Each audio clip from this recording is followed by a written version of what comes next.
The first thing I remember is not her screaming. It is the sound of a coffee cup touching a saucer.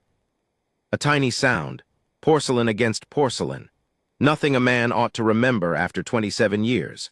But I can still hear it because the whole trading room at Fort Haven had gone so quiet that morning that the cup sounded like a pistol being cocked. Myra Vale stood in the middle of the room with dust on the hem of her blue dress, a bruise beneath one eye, and a raw ring around her wrist where somebody had tied a rope too tight. 3 men were arguing over who had the lawful right to take her away. Then Territorial Agent Rowlands pointed at Harlan Voss and said, "She goes with him." Myra looked at every face in the room, mine included. "Please," she said, not loudly, that made it worse. "Please don't send me with him." Nobody moved. So I stepped forward. At the time, I thought I was only stopping one frightened woman from being handed back to a dangerous man. I did not know that before the week was over I would be hunted by men wearing badges, owe my life to an Apache family I had once been taught to fear, and have to decide whether telling the truth was worth getting people killed. I also did not know that Mara had lied to all of us. Not about being afraid. About why. I have always counted things when I am nervous. Fence posts, horse steps, buttons on another man's coat, cracks in a ceiling. When I was a boy, my mother said I counted because numbers behaved better than people. She was probably right. Numbers do not drink away winter money or promise one thing in daylight and another after supper. A 5 stays a 5 even when a man is angry at it. That morning at Fort Haven, I counted 7 fly specks on the window beside the stove, 4 cartridges visible on Deputy Kell's belt, and exactly 2 seconds between Agent Rowlands telling Mara she had to leave with Harlan Voss and me hearing my own boots cross the floor. I wish I could say I stepped forward because I was brave. I stepped forward because I had seen that look before. My younger sister Ruth wore it the night she married a man who smiled at church and broke chairs when nobody was watching. I had been 19 then and too impressed by law, manners, and older men to interfere. 6 months later, Ruth came home with 2 cracked ribs and a silence that lasted almost a year. After that, whenever somebody told me a private matter was none of my business, I paid closer attention. "Hold on," I said. Agent Rowlands turned slowly. He was narrow in every direction, narrow face, narrow shoulders, narrow mustache. He pressed his lips together before he said something unpleasant, as if he wanted credit for restraint. "This does not concern you, Mercer." "It seems to concern her." Mara did not look at me. Her eyes stayed on Voss. Harlan Voss was not a big man. That was part of what made people underestimate him. He was lean, neat, and quiet. His black coat was too fine for the room, his boots were polished, and a pale scar ran from the corner of his mouth toward his ear. He owned freight wagons, grazing leases, 2 warehouses, and enough notes signed by desperate settlers that he could make half the valley nervous by clearing his throat. He smiled at me. "Eli," he said, like we were friends. We were not. Behind him stood Deputy Kell and one of Voss's wagon guards. Near the far wall, 3 Apache visitors waited beside sacks of flour and salt. They had arrived before dawn under a local trade arrangement that was supposed to keep Fort Haven from becoming another place where every misunderstanding ended with somebody dead. I knew the older man by sight. His name was Nanton. Beside him stood his nephew Tomas and a girl of maybe 16 whom I had heard addressed as Leia. They had gone still in the way people do when they know they are seeing something important, but have not yet decided whether it is safe to show that they care. Rowlands lifted a folded paper from the counter. "Miss Vale was recovered yesterday from restricted country. Mr. Voss has identified her as a contracted employee who abandoned a supply expedition with company property. Until we reach the district judge, he is the responsible claimant." "Claimant," Mara said. The word came out flat. Rowlands ignored her. I looked at the paper. "She a mule now." Deputy Kell muttered, "Eli." It was warning, not sympathy. Voss's smile thinned. "She stole from me." Mara finally turned toward me. Up close, she looked younger than I had thought. Maybe 28. Her lower lip had a healing cut. A few strands of dark hair stuck to her cheek with sweat. "I took my own satchel," she said. Voss laughed once. "You took survey notes, cash, and a company ledger." At the word ledger, Mara's eyes changed. Only for a moment. But I counted things when I was nervous, and I noticed small things for the same reason. Voss noticed too. He stepped toward her. Mara backed into the counter hard enough to make the coffee cup jump in its saucer. That was when she said it. Please don't send me with him. She did not say he would hurt her. She did not say he had hurt her. She simply looked at Rollins, then Kell, then the room, and her voice went quieter. You don't understand what he'll do. I stepped between them. Voss stopped. I could smell bay rum on him. Move, he said. No. There are moments that feel large while they are happening. Gunfights, stampedes, floodwater coming through a canyon. This did not feel large. It felt stupid and close and embarrassing. My neck was hot. My hands did not know where to go. There were people watching. I was painfully aware that my shirt had a missing cuff button. Then Nanton, standing against the wall, made a soft, clicking sound with his tongue. Not mockery, more like a man recognizing a trail sign.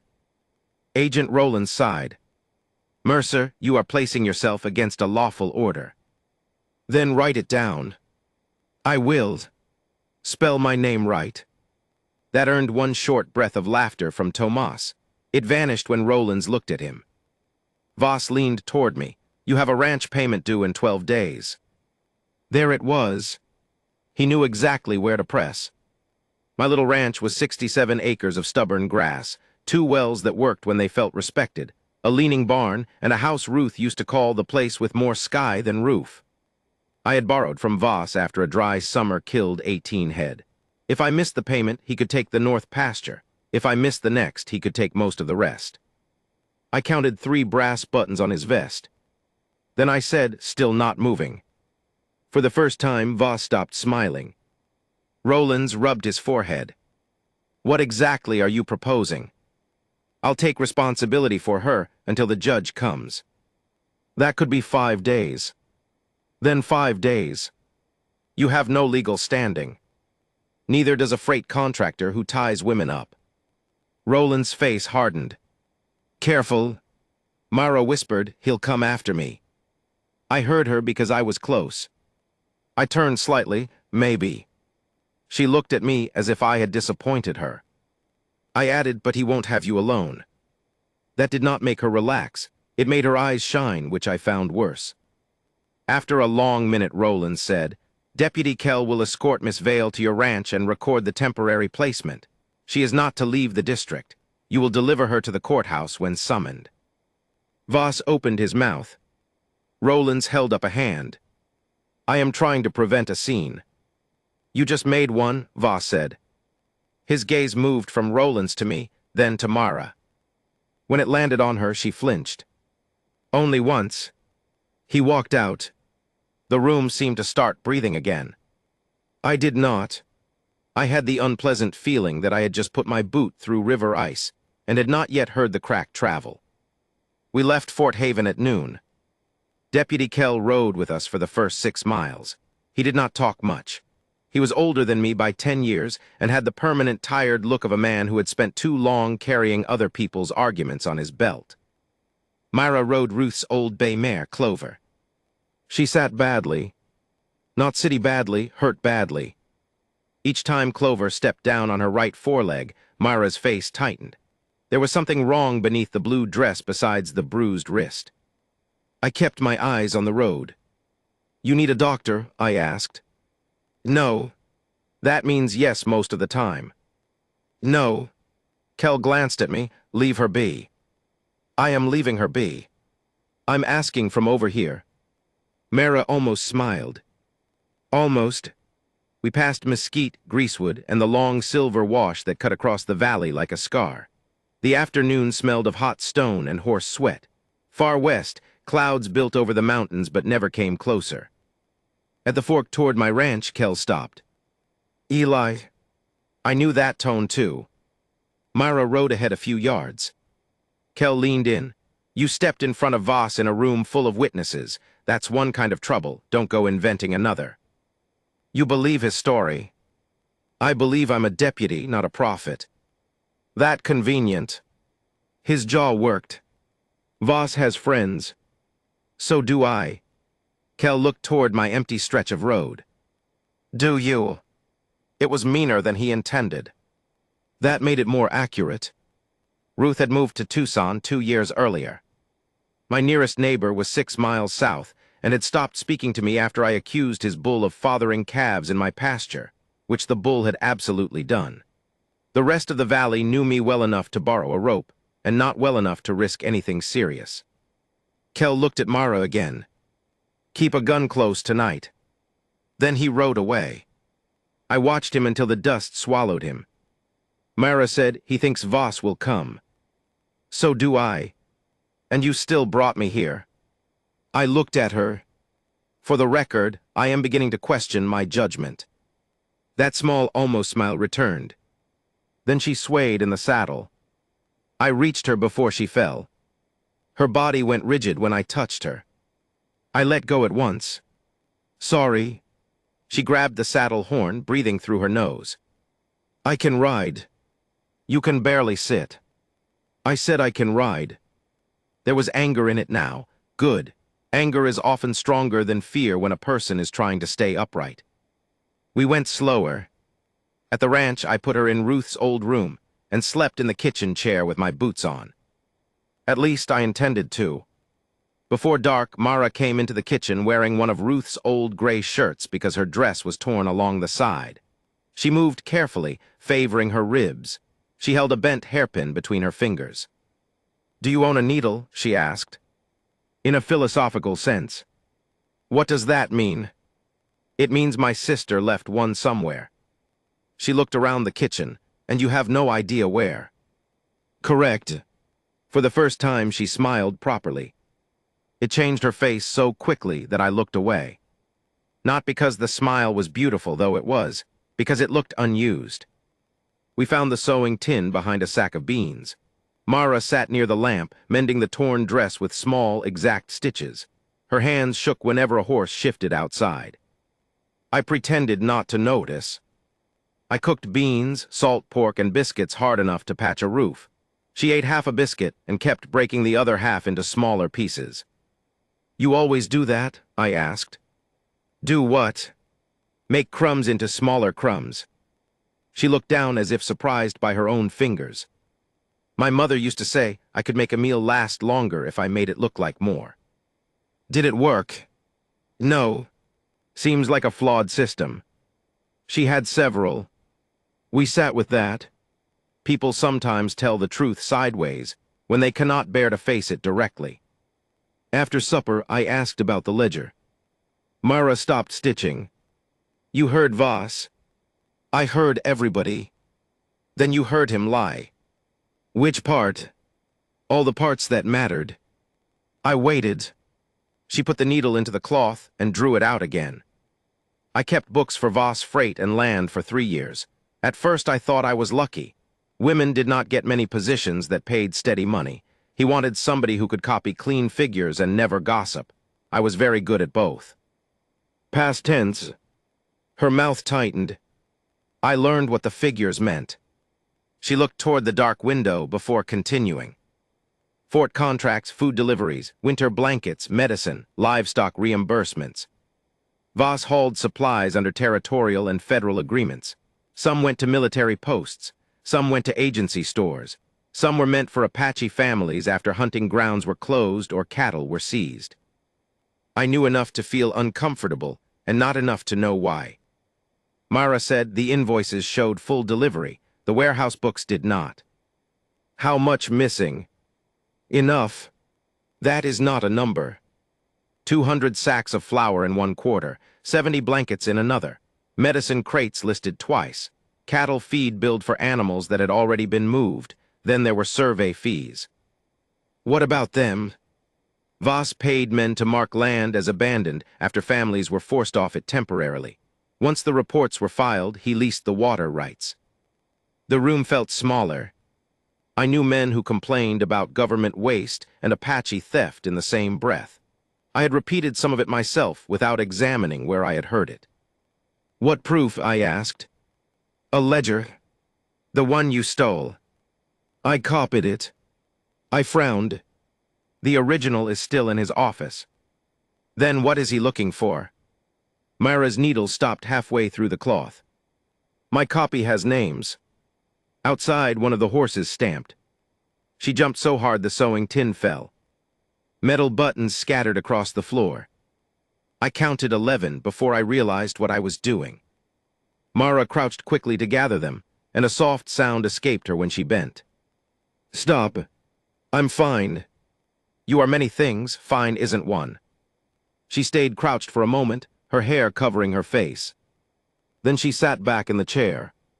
I put water on the stove and fetched the old medicine box.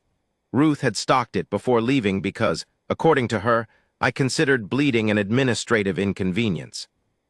Myra would not let me examine her ribs, but she accepted a cloth wrapped around the worst bruise, once I turned my back while she placed it herself. Who tied your wrist? I asked. She did not answer. Voss? No. That surprised me. His men? No. I waited. She stared at the lamp flame. An army patrol found me east of San Pedro Wash. They thought I had been traveling with a pash. Were you? A pause. Yes. There are answers that create more silence than questions. Why? I needed to put something where Voss could not reach it. The ledger copy. She looked at me. I did not say that. You did not have to. And I am not telling you where. That sounds trusting. You are a stranger who decided to ruin his own life before lunch. I have not figured out whether that makes you decent or stupid. Ruth votes stupid. Who is Ruth? My sister. Where is she? Tucson. Why did she leave? I thought about Ruth packing dishes into a flour crate, about her standing at the gate saying she needed a place where every hill did not remember her marriage. She wanted a life that had not already happened to her. Mara lowered her eyes. Yes, she said, I understand that. That night at a little past 1, my dog did not bark. That was what woke me. Gus was a yellow mongrel with one torn ear, and a strong belief that moonlight was suspicious. If a rabbit sneezed near the barn, Gus filed a complaint. Silence from him meant one of two things. He was dead or he had accepted a bribe. I opened my eyes in the kitchen chair. The lamp was out. The house smelled faintly of smoke. Not stove smoke. I stood. Something scraped outside. Then a bottle broke against the barn wall. Flame climbed dry boards with a hungry whoosh. Myra. I grabbed the shotgun. Her bedroom door opened before I reached it. She was already dressed, boots unlaced, hair loose. What happened? Barnes. A shot cracked through the front window. Glass sprayed across the table. Myra dropped. I fired through the dark toward the flash, knowing I would probably hit nothing and hoping the sound might discourage somebody. It did not. Another shot hit the door frame. The horses screamed. I ran out the back. The barn roof had not caught yet, but the west wall burned. Clover pulled against her halter. My gelding buck kicked a stall board loose. I heard riders near the north fence. 3, maybe 4. I counted hoofbeats until they overlapped. Mara came behind me carrying 2 water buckets. Go inside. No. Very compelling argument, but go inside. She threw 1 bucket onto the lower flames. You brought me here. I am not letting your barn burn while I hide. There are people whose courage looks graceful from a distance. Mara S. did not. Her hands shook. She winced every time gunfire sounded. She spilled half the next bucket before reaching the wall. She stayed anyway. That mattered more. We freed the horses, dragged saddles clear, and beat sparks with wet grain sacks. 1 bullet cut the rope beside my hand. Another struck the trough. Then, from beyond the corral, a rifle answered. Not mine. A rider shouted. Another shot came from the low ridge east of the ranch. The attackers pulled away. For several seconds, the only sound was fire snapping in the boards and Clover coughing smoke. A figure appeared at the fence.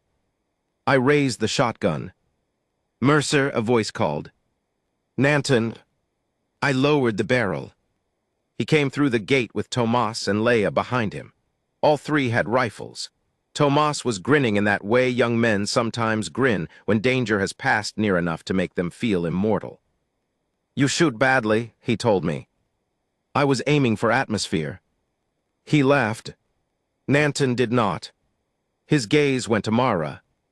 She had gone white. "Isana is not here," he said. Mara swallowed. "I know." "Why?" "I was taken before I could reach her." Leia stepped closer to Mara. "You said you would come before sunset." "I tried." The girl's eyes shone with anger. "My mother waited." Mara looked down. This was not the meeting of strangers. I turned to Nanton. "You knew she was coming." He watched me for a long moment. "We knew a woman would bring paper." "What paper?" He nodded toward Myra. "Ask her." I did. And she enjoys mystery. Mara gave me a look that might have been irritation if she had not been trembling. Nanton knelt by the tracks near the fence. He touched one mark, then another. "4 riders," he said. "1 horse with a split shoe. They came from the North Road." "Was? Maybe." Tomas pointed toward the burned wall. "Men who want to frighten sometimes shoot high." I looked at the bullet hole waist level in the door.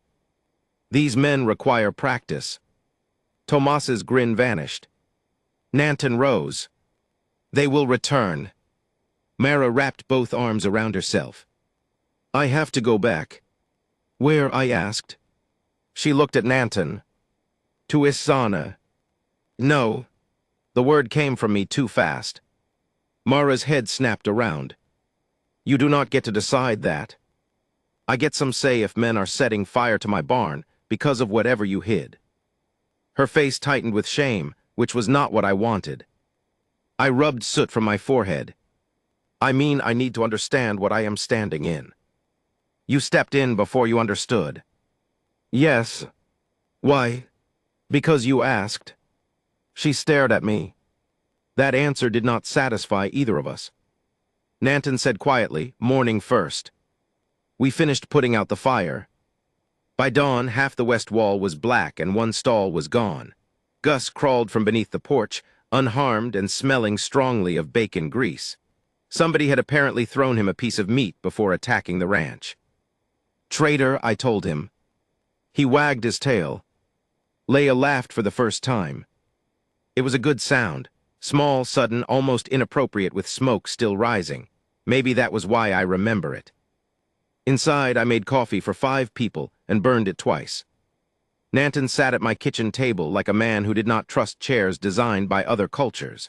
Tomas ate 3 biscuits. Leia fed Gus under the table after I explicitly told her not to reward corruption. Mara sat with both hands around her cup. Finally she said, "The ledger copy is in a saddle lining at Isana's camp." Nobody spoke. She continued. "Not the whole ledger, 43 pages, enough to show the deliveries that never arrived and the land claims that followed. There is also a letter." Nanton's face changed at that. "What letters?" Myra looked at him, from Major Bell to Voss. Tomas stopped chewing. I knew Bell, everybody did.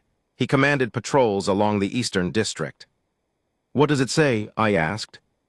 "It says patrol reports should describe certain water sites as abandoned because of hostile movement. It lists 3 sites. Nanton's voice was very quiet. "White Cedar Spring." "Yes." His eyes closed. Leia stopped feeding the dog. I had heard of White Cedar Spring. 2 years earlier, soldiers had cleared several Apache families after a reported attack on a freight wagon. Voss later leased the water for cattle. Mara said the attack report was false. Nanton opened his eyes. "My brother died there." No one moved. Mara's face crumpled for 1 second before she pulled it back together. "I know." "How?" "Because I typed the statement that justified the patrol." The coffee suddenly tasted of metal. Nanton stood. Tomas rose with him. Leia stared at Mara. "You did that?" Mara's lips parted, but nothing came. Nanton walked toward the door. Nanton, she said. He stopped without turning. I didn't know what it was going to cause. He looked back then. That is what people say when the grave is already filled. Myra flinched as if struck.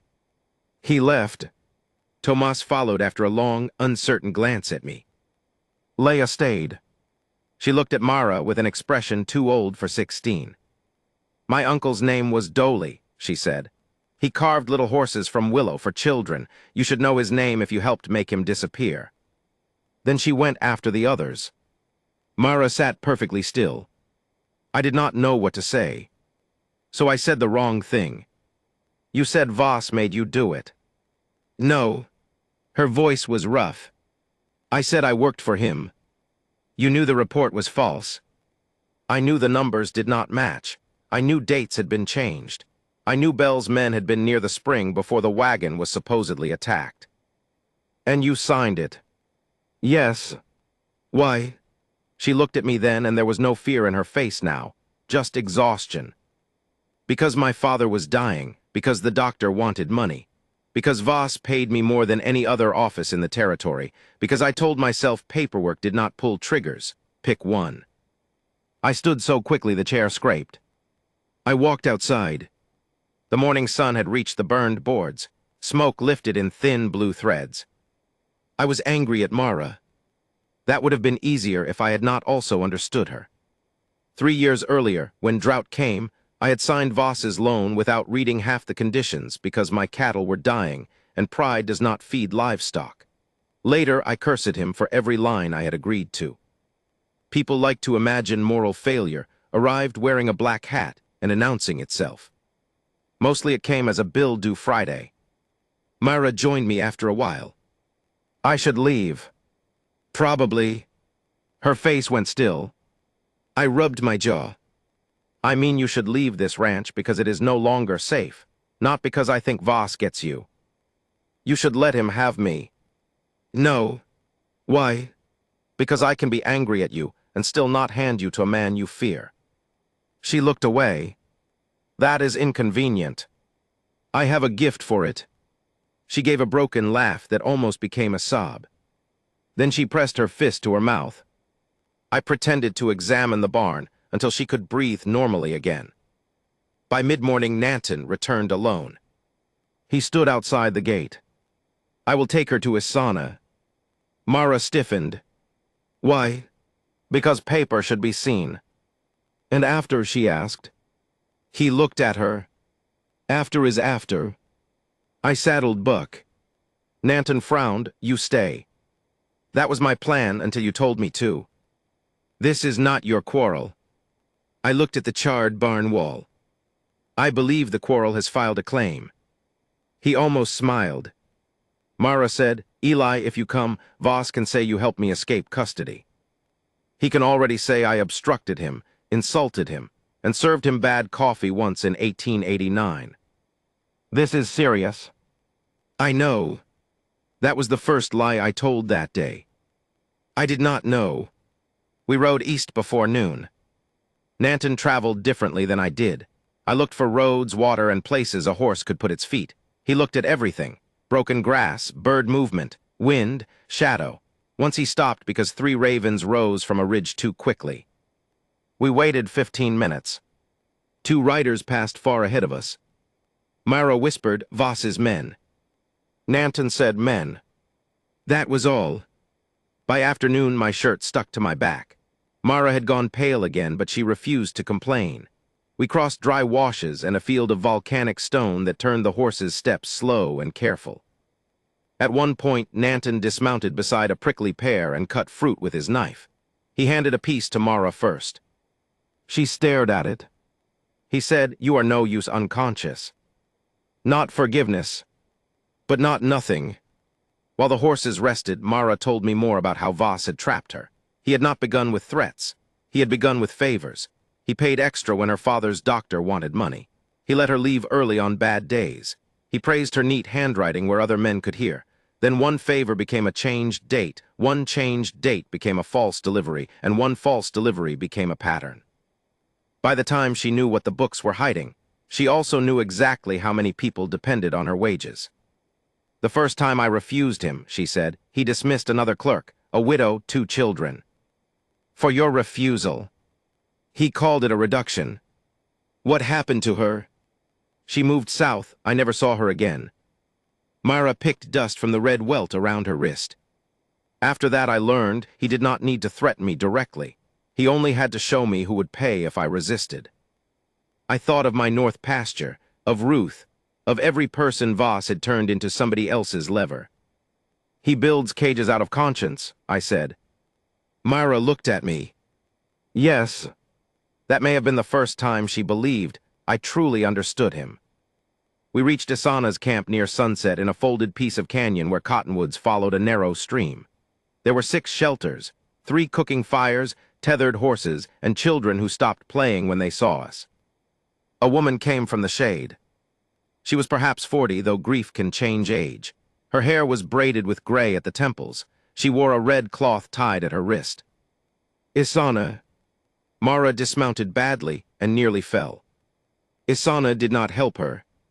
You came, she said. I said I would. You came late. I was arrested.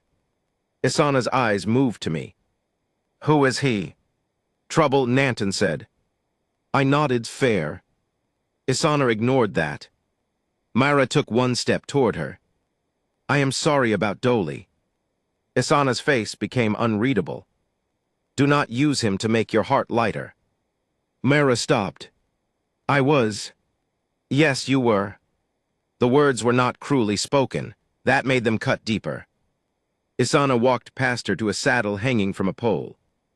She opened the stitched underside with a small knife and pulled out a packet wrapped in oilcloth. Mara exhaled. There it was. 43 pages, if she had told the truth. Maybe enough to ruin Harlan Voss. Maybe enough to ruin other men, too. Isana held the packet, but did not give it to Mara. Before you came, a boy brought news from San Pedro, she said. Soldiers are moving east. Nanton looked toward the canyon mouth. How many? 8, maybe 10. Myra whispered Bell. Isana nodded. They ask for a white woman stolen by Apache. I felt something cold move through me despite the heat. That fast? Mara's expression changed. He planned it. What? Voss did not expect Rollins to let me go with you. But once he did, Voss only needed me seen near Apache country. Bell could call it abduction. Nanton said, then your paper is less useful than your body. Myra understood before I did. If they find me here, she said, they get their proof. Isana looked at her. And if you run?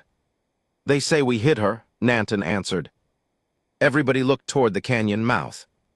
The light had gone orange along the ridge. Somewhere downstream a child laughed, unaware. I counted the heartbeats between one breath and the next. 7. Then hoofbeats sounded in the distance. Not one horse. Many. Isana handed the oilcloth packet to me. I stared at her. Why me? Because they will search us first. Myra said, Eli, no. I tucked the packet inside my shirt. The paper felt heavier than a revolver. Nanton pointed toward a narrow break in the canyon wall. There is a path. You and Mara go. And you. We stay. I understood the cost of that. No. His face hardened. This is not a meeting where you step into the middle and make all men stop. I know. Do you? The hoofbeats grew louder. Mara gripped my arm. If we leave, they may punish everyone here. If we stay, they say you were kidnapped. She looked at the children near the fire. One little boy was trying to put a blanket over a dog that did not want one. Mara closed her eyes. When she opened them, something had changed. I'll go out to them. Nanton said no. I'll tell Bell I came willingly. He will not care. He needs me alive. You do not know that. I know Voss. She stepped toward the canyon mouth. I caught her sleeve, then immediately let go when she recoiled. Sorry, I said, but think. I am thinking. You are offering yourself to the man you begged not to go with this morning. Her eyes filled. And there are children here, because I asked their families to hide my evidence. There it was. The heavy decision nobody wants, but everybody thinks they will recognize when it comes. It did not look noble. Myra was shaking so hard I could see it in her shoulders. She was terrified. She was going anyway.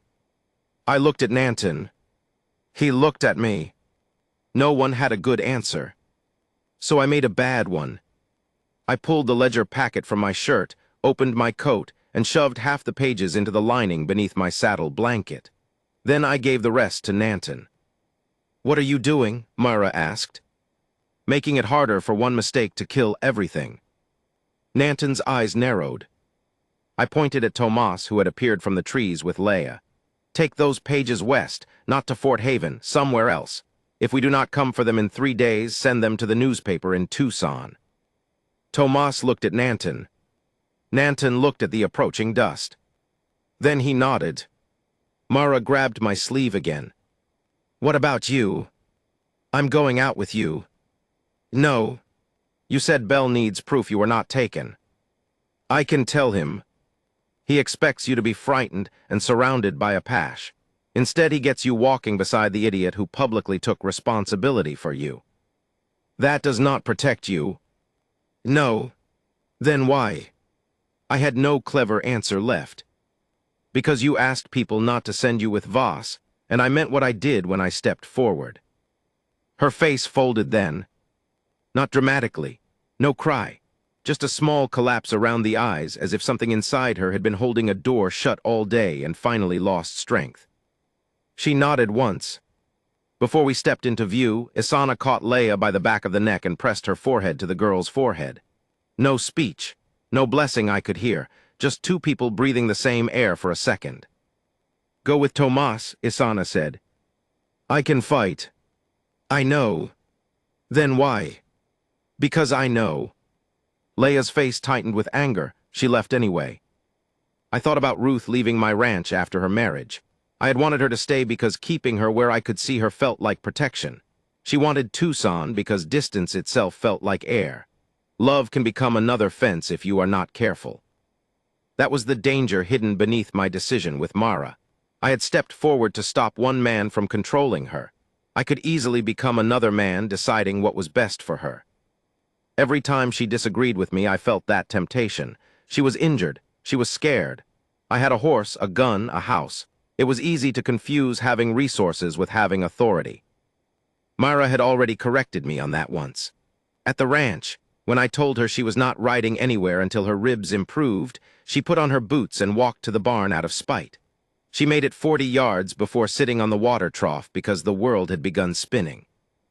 I followed with a cup. "Feeling victorious?" I asked. "Deeply. Should I fetch a parade?" "Water." She drank, then said, "You could have been kinder. You could have remained indoors." I dislike being ordered. I had gathered that from the armed pursuit. She splashed a little water at my boot. Then she said, "Voss used kindness as a leash." The joke vanished. That sentence stayed with me now as we walked toward Bell's riders. Helping somebody does not purchase the right to decide for them. I repeated it to myself because I suspected I would need to remember it more than once. There was one more thing I understood before Bell reached us, though I did not have language for it then. Fear changes depending on whether you are alone. Alone, fear becomes a room with no windows. Beside somebody else, it becomes work. You check their saddle. You watch whether they are limping. You make bad jokes because silence has started sounding dangerous. The fear remains, but it has chores. Myra had given mind chores all day. I had done the same for her without planning it. When her breathing shortened, I asked her to tell me how many pages were in the packet. When my eyes stayed too long on the ridge, she asked how much water Buck could carry before he became offended. Neither question mattered. Both helped. Nanton seemed to understand this better than either of us. He did not soothe people with promises. He gave them tasks. Tomas watched the western trail. Leia checked the horses. Isana moved the children. Nobody said everything would be fine because nobody could know that. They simply made the next 5 minutes possible. I had grown up around men who treated fear like shame. A frightened man was supposed to hide it until it turned into anger, because anger looked stronger. That morning, I finally saw the cost of that habit. Bell was riding toward us with armed men because men above him had hidden greed inside official language and fear inside talk of order. Voss frightened clerks and settlers, then called their obedience consent. I had hidden my own fear inside sarcasm until Ruth once told me I joked most when I wanted to run. Mara did not hide hers well. I was beginning to respect that. Her fingers trembled. Her face went pale. She sometimes needed to sit down. Then she stood again. Courage looked less impressive up close and much more difficult. At Asana's camp, I noticed a little wooden horse beside the fire, one leg chipped away. Leia told me Dolly had carved it years before for a child who had outgrown it. Nobody had thrown it away. I picked it up, then put it down quickly when I realized what it was.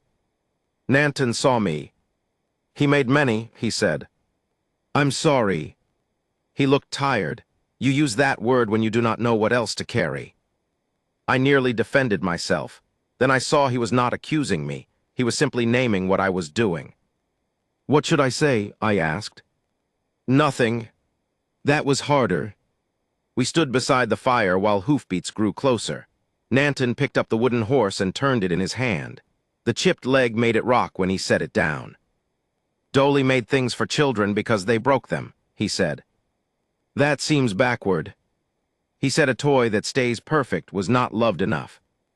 Nanton placed the horse back beside the stones. I thought about people then, about Mara, Ruth, myself, about how much effort we spent pretending damage proved failure. Maybe sometimes damage only proved a life had been used hard. That did not make every wound beautiful. Some wounds should never have happened, but broken was not the same as finished. Mara came beside us and looked at the toy. She did not touch it. "Was that his?" she asked. Nanton nodded.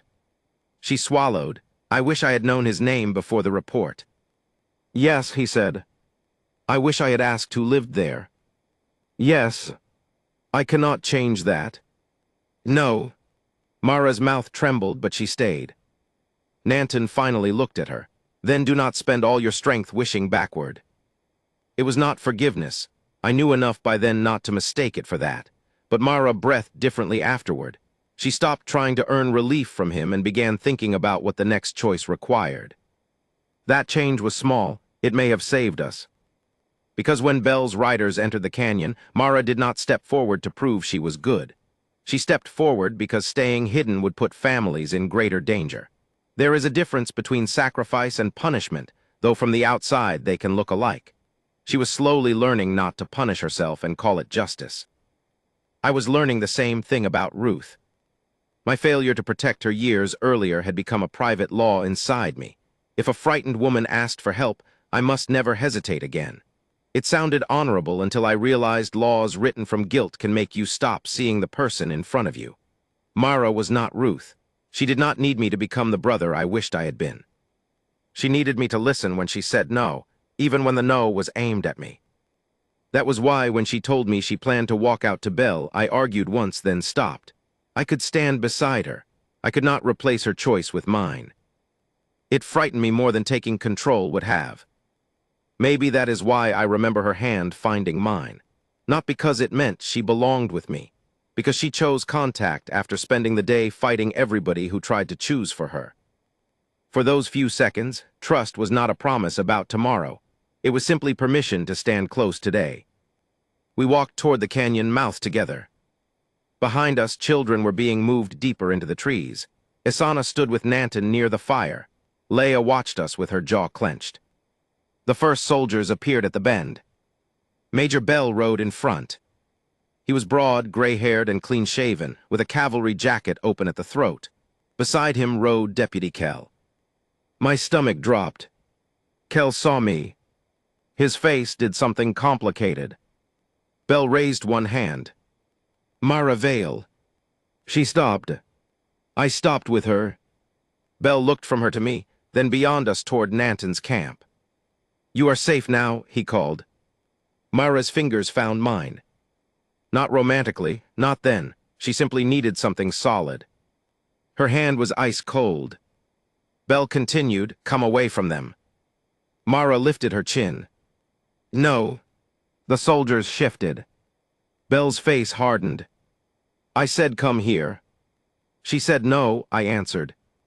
Kel closed his eyes briefly, as if he had hoped I might discover restraint during the ride east. Belle looked at me. Mercer, move aside. That morning, when Voss had said the same thing, there had been a counter behind me and coffee cooling on a stove. Now there were rifles. 10 of them I counted. Mara's hand tightened around mine. I stepped half a pace forward. No. And behind me, somewhere in the trees, a horse began to run west carrying the pages that could destroy them all. Years later, I tried to remember whether I had felt certain when I said no to Belle. I had not. Certainty is something people add afterward because stories sound cleaner with it. In the moment, my mouth was dry, my knees felt unreliable, and part of me was still calculating how far I could move before 10 rifles became 10 answers. Mara stood beside me with the same fear visible in her face. That is why the memory stayed human. Neither of us had become fearless. We had simply reached a point where fear no longer made the decision for us. Major Bell gave me 3 chances to move. I remember that because I counted them. The first time he sounded irritated. The second time he sounded embarrassed, as though I had forced him to perform discipline in front of his men. The third time he did not sound like anything at all. Mercer, he said, step away from the woman. Mara's fingers were still wrapped around mine. Her hand was cold enough to hurt. No, I said. Bell nodded to 2 soldiers. They dismounted. Deputy Kell shifted in his saddle. Major. Not now. I was just going to point out that Miss Vale is standing there voluntarily. Bell looked at him. And I'm going to point out that you are here to observe, Deputy. Kell's mouth closed. The soldiers approached us with carbines held low. I could hear leather creak. Behind us, the Apache camp had gone silent. No children, no cooking sounds, only stream water moving over stone. Mara let go of my hand. I am not a prisoner, she said. Bell looked past her toward Nanton. You were found in association with hostile persons after abandoning your employer's expedition. Hostile persons? You know the designation. No, I know their names. Bell's eyes sharpened. I saw then that Myra frightened him more than I did. Men like Bell understood a man with a gun. They understood pride, territory, insult. A quiet bookkeeper with dates in her memory was something else. He said, you will return to Fort Haven for your own protection. From whom? Bell did not answer. That was answer enough. One soldier reached for Myra's arm. She stepped back. Nanton moved behind us. Every rifle on Bell's side came up. I heard safeties click, boots scrape, one horse snort. There are times when the world becomes a collection of tiny objects because looking at the whole thing is too frightening. I noticed a loose thread on Bell's cuff, a blue bead near Nanton's boot, a fly walking along my thumb. Then Asana came forward carrying a tin cup. She walked between the rifles as if she were crossing her own kitchen. Your men are thirsty, she said. Bell blinked.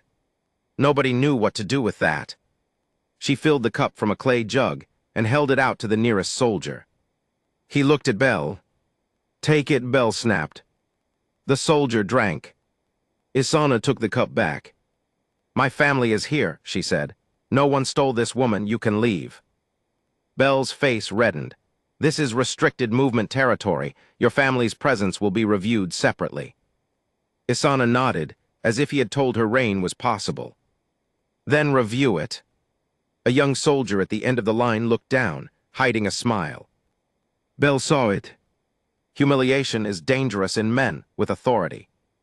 He ordered Mara arrested. I wish I could say what happened next was planned. It was not.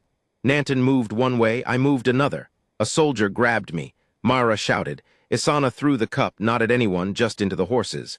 The clatter startled Bell's mount sideways. For maybe 5 seconds, everything was confusion. Then Deputy Kell fired his revolver into the air. The sound slammed off the canyon walls. Everybody froze.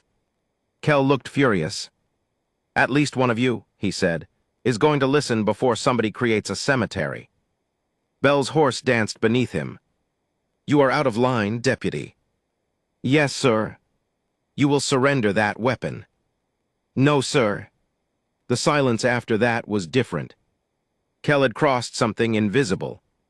He knew it too. He looked at Mara. Can you prove you came here willingly? Yes. How? I told Agent Rowlands at Fort Haven that I was afraid of Voss. Eli took responsibility for me. You witnessed that. I did. Bell said, Deputy. Kel ignored him. Mara continued, and I can prove why Voss wants me returned. Bell's face changed. Barely. Enough. Kel saw it. So did I. Major, Kel said slowly, what does Harlan Voss have to do with your patrol order? Bell drew his revolver. Not at Nanton. At Kel. The young soldier who had nearly smiled whispered, Sir. Bell's hand shook once. That scared me more than if it had been steady. Then a rifle cracked from high on the ridge. The young soldier fell. For one stunned second, everyone thought somebody in camp had fired. Then a second bullet struck a cavalry saddle from above. Ridge, I shouted. Nanton was already moving. Men appeared against the western sky, not soldiers, riders in work coats and broad hats. Voss's men. They had waited until both sides were facing one another. The first volley turned confusion into panic. Bell shouted orders, soldiers scattered for rock cover. Nanton yelled in Apache, and families moved deeper into the canyon.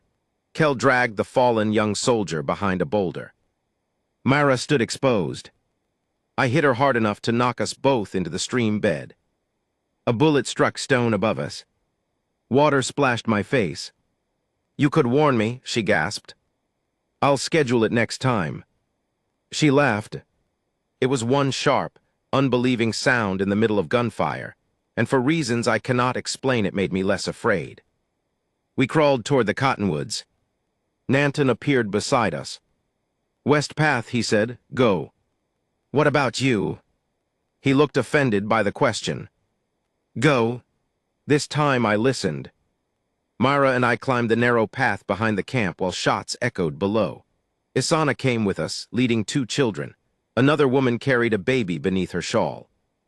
An old man moved slowly with a staff, and every 20 yards Leia doubled back to help him despite Nanton having told her to leave with Tomas.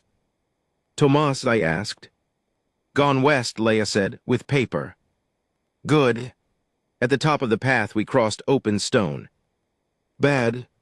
A rider appeared on the ridge ahead. Mara stopped. I recognized the split white blaze on his horse before his face.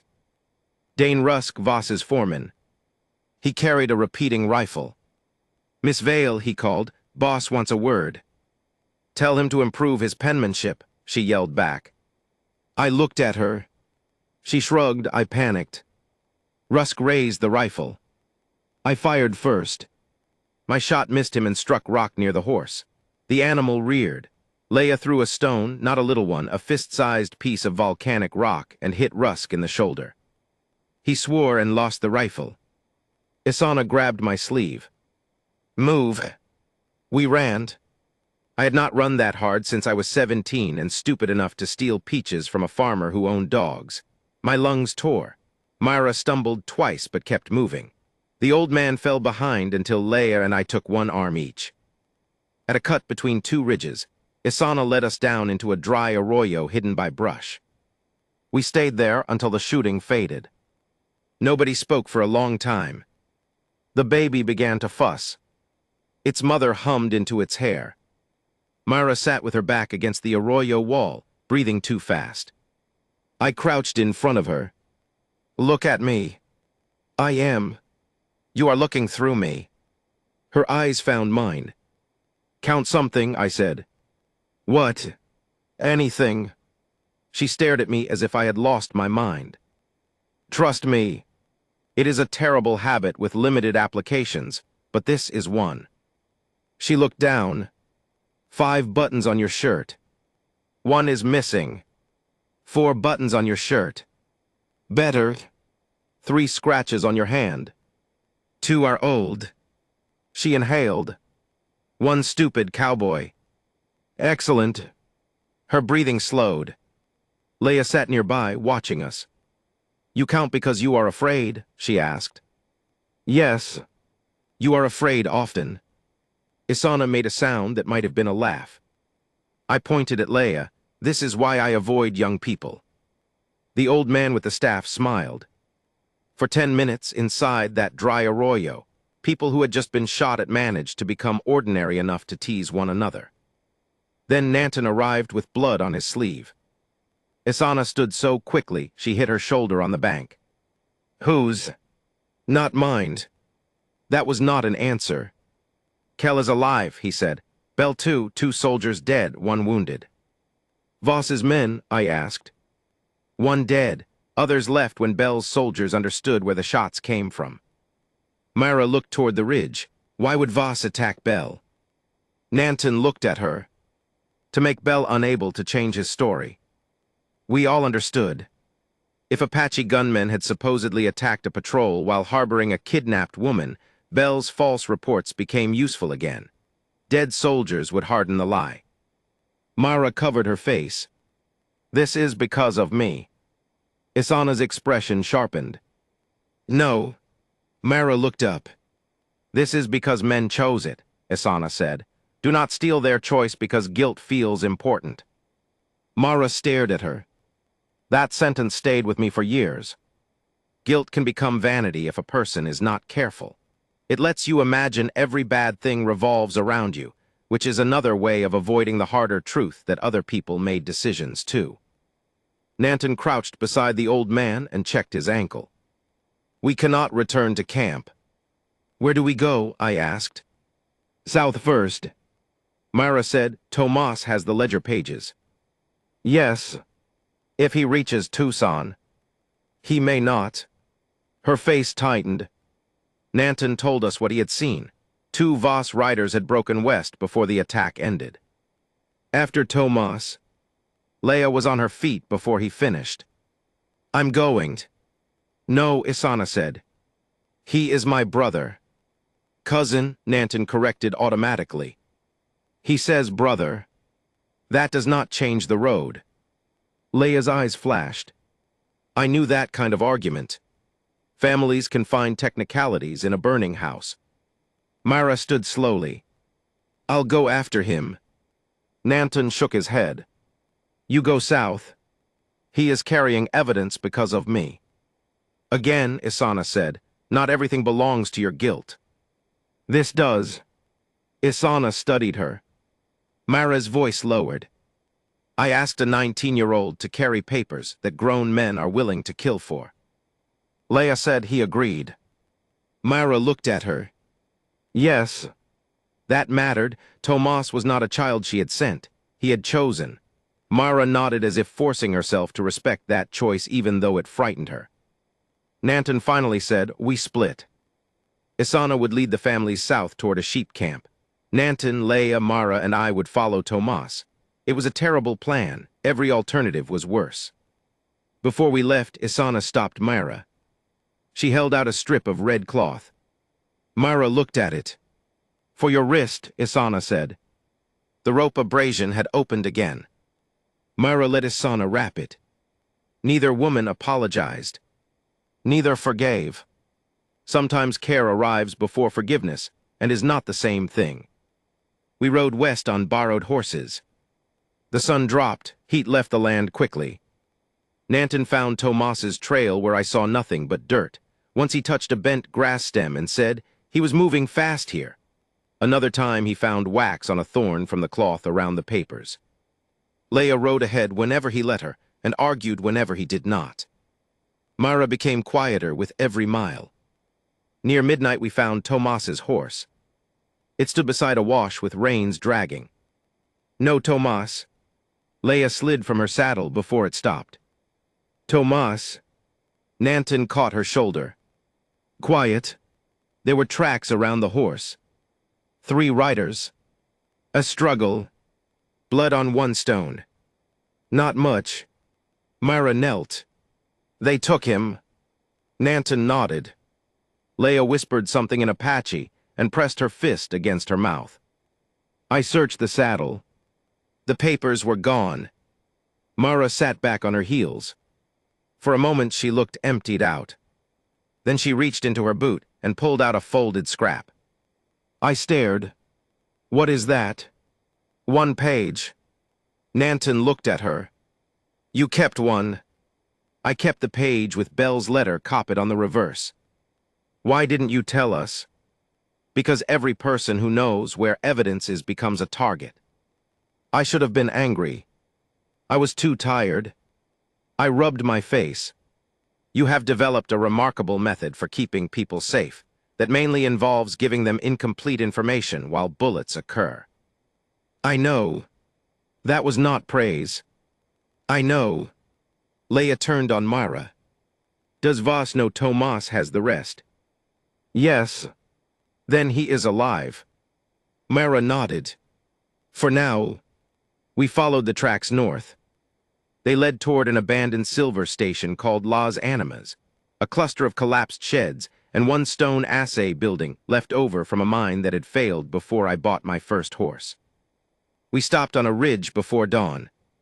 Below us, 3 horses stood near the building. Smoke rose from a small fire. Nanton watched through my field glass. Tomas is inside. How many men? 4. We saw 3 sets of tracks. One was already there. Leia reached for her rifle. Nanton put a hand over the barrel. No. They took him. Yes. So we take him back. With thought. She glared at him. Mara was watching the building. They won't kill him until Voss comes. You certain? I asked. No. I hated that answer because it was honest. We waited. The sky lightened from black to iron gray. A man came outside to urinate. Another carried a bucket to the old well. Nanton studied the pattern. I counted their movements. There is a place where habit becomes useful. The same mind that counts ceiling cracks can notice that one guard circles the building every 6 minutes, and another disappears behind the shed for 2. After an hour, we had something resembling a plan. It still depended on 4 armed men being less competent than us, which I do not recommend as a general strategy. Leia crawled down the eastern slope to cut the tether ropes. Nanton moved north to cover the back door. Myra and I approached the old ore chute on the west side. She had my spare revolver. Have you used one? I whispered. Yes. Recently. No. Good, I was worried this might become easy.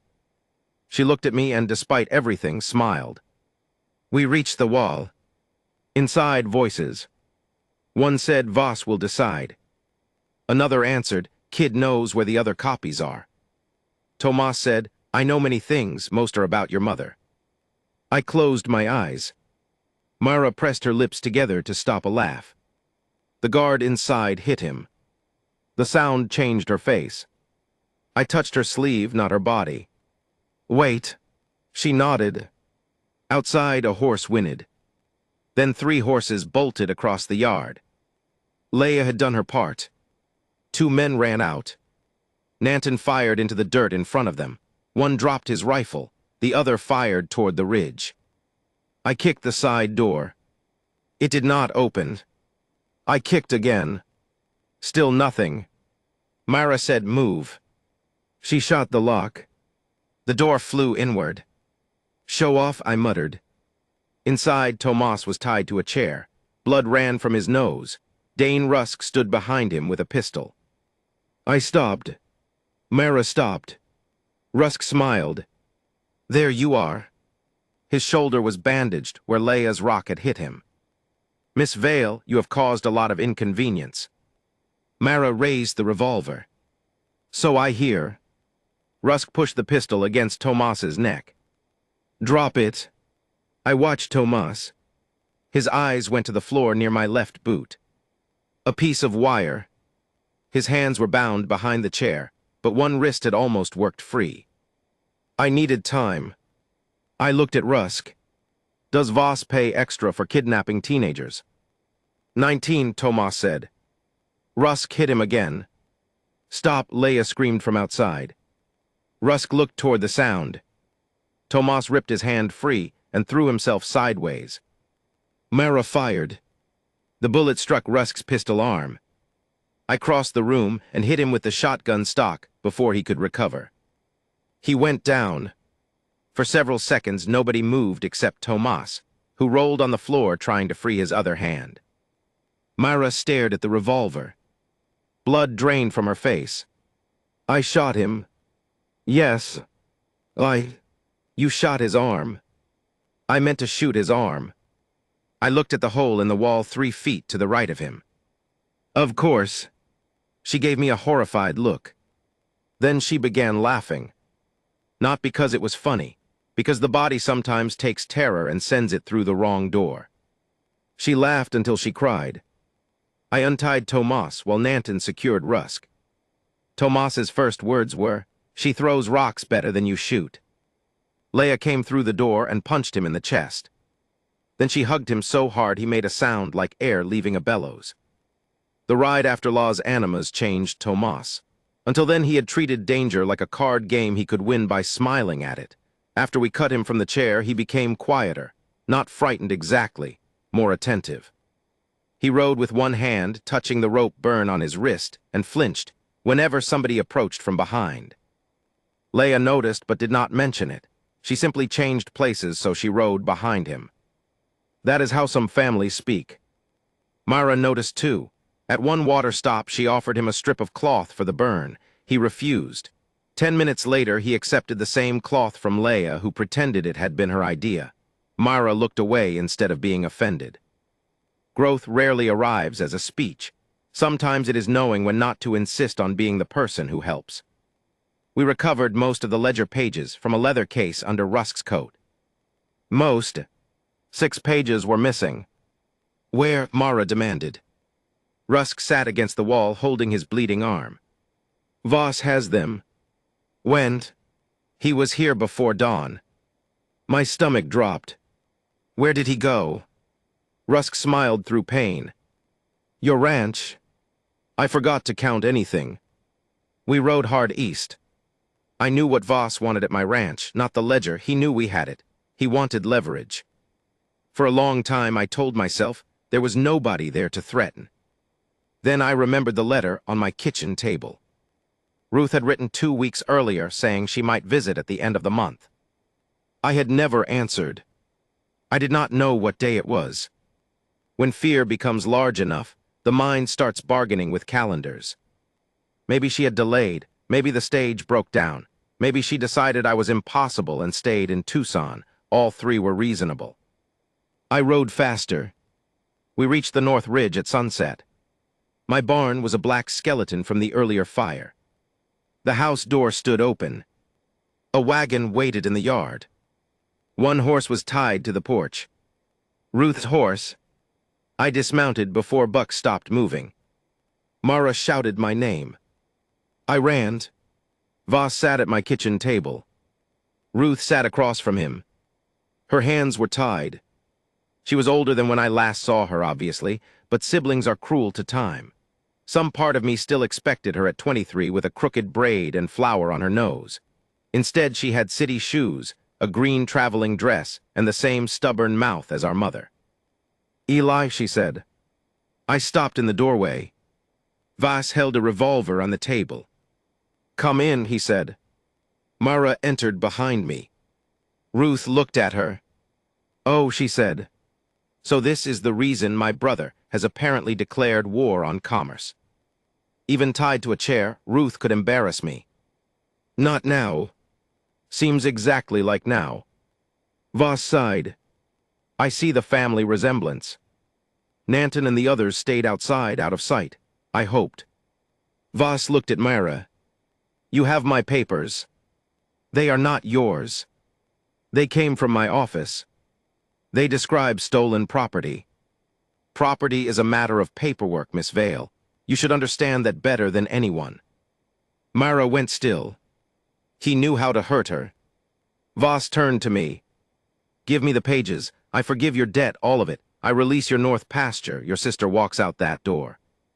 Ruth said, do not. I looked at her. Helpful. I mean it, Eli. Voss lifted the revolver. Ruth's face changed, but she did not look away. Do not, she said again. There are choices that become stories because people survive them. There are other choices nobody hears about because the person chose differently and went home. I wish I could tell you I thought of justice first. I thought of Ruth's ribs after her marriage. I thought of her sleeping on our mother's floor because she was afraid her husband would come after her. I thought of 19-year-old me standing in a doorway and doing nothing. I could not do nothing again. I reached inside my coat. Mara whispered, "Eli." I pulled out the ledger packet. Ruth swore at me.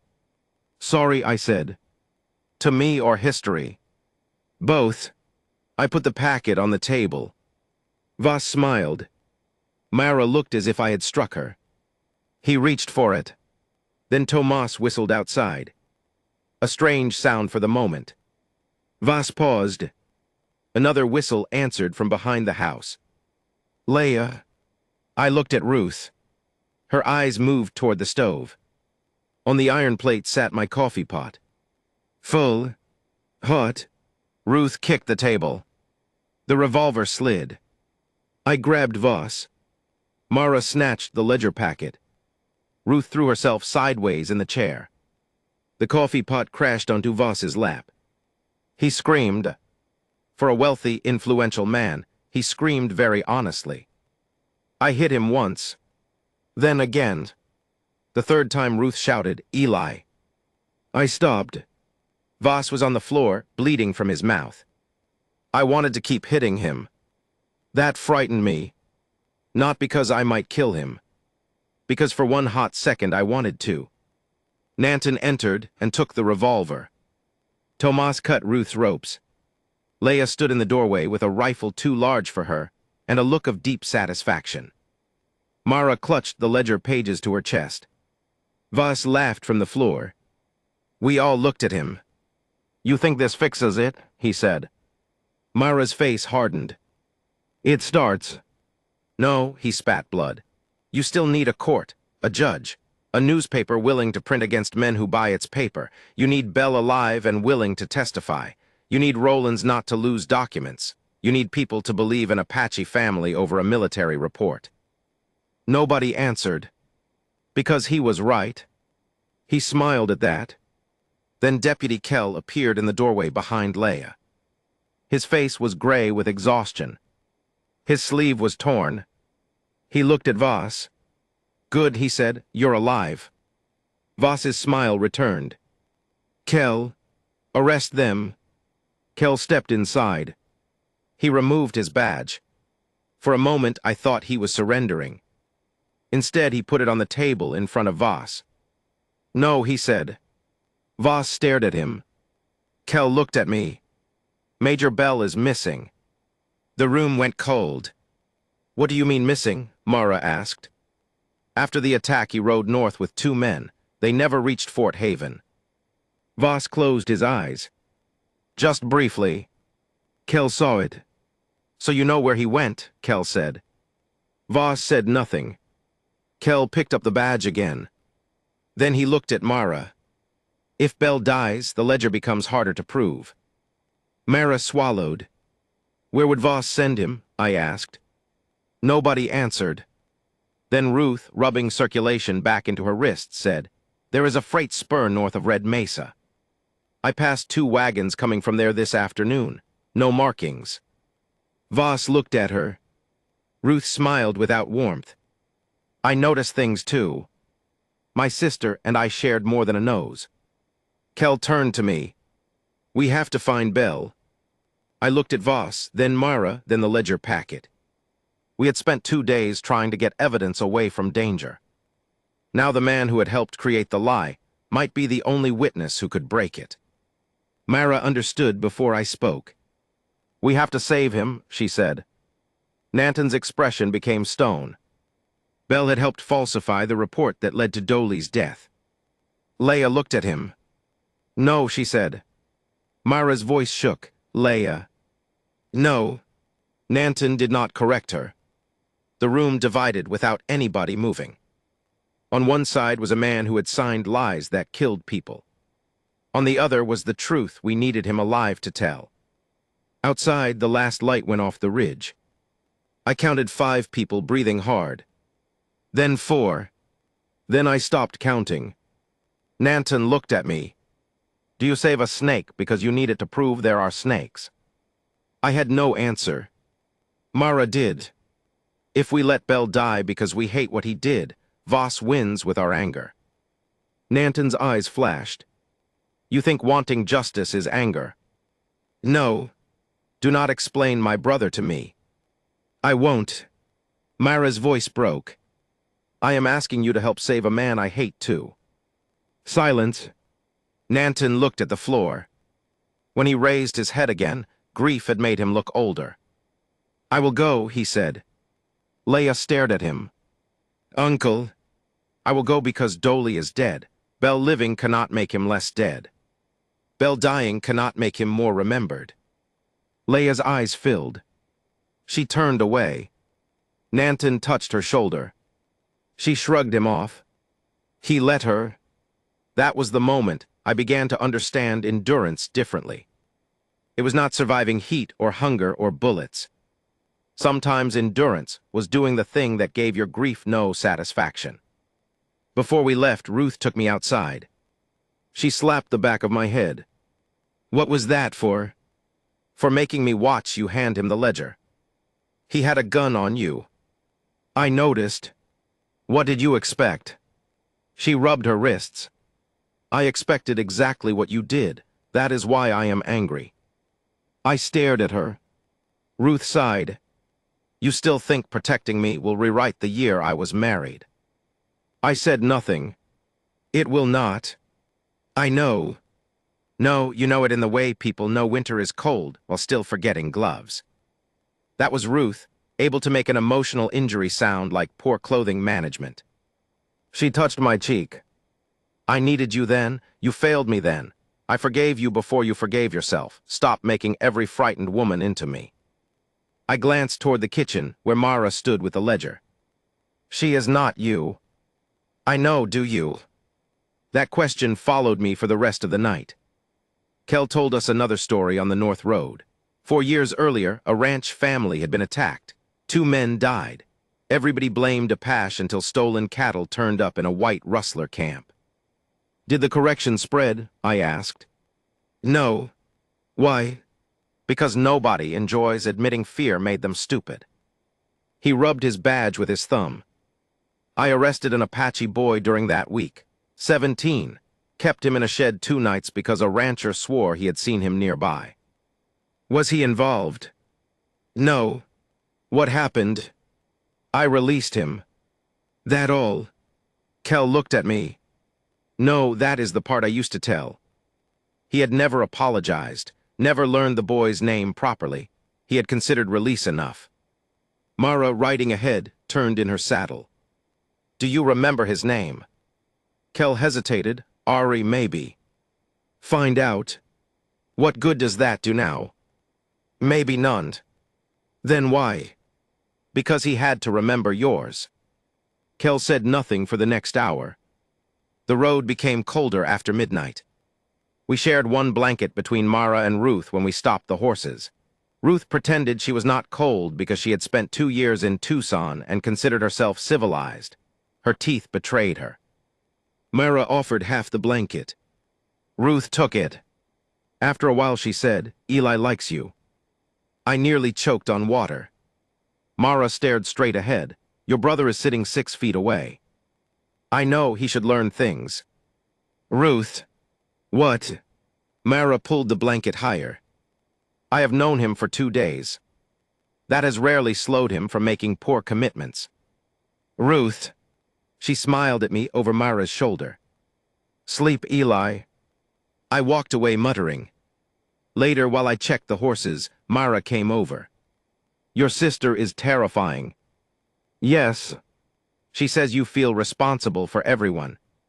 She exaggerates. She says you once stayed up all night with a calf you knew would die because you did not want it to be alone. That was different. How? It was a calf. Mara leaned against the saddle. Do you? Do I what? Like me. A mature man would have answered plainly. I counted the saddle rivets. Myra noticed. "Oh," she said. "I dislike this conversation. 7 rivets. 9. She laughed softly. Then her face became serious. "I cannot be rescued into owing you something." "I know. Do you?" The question echoed Ruth's. I looked at her. "I am trying to." That was the best answer I had.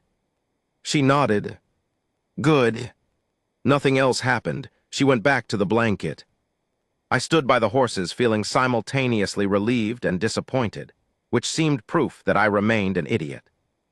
There was a long stretch before Red Mesa where nobody spoke.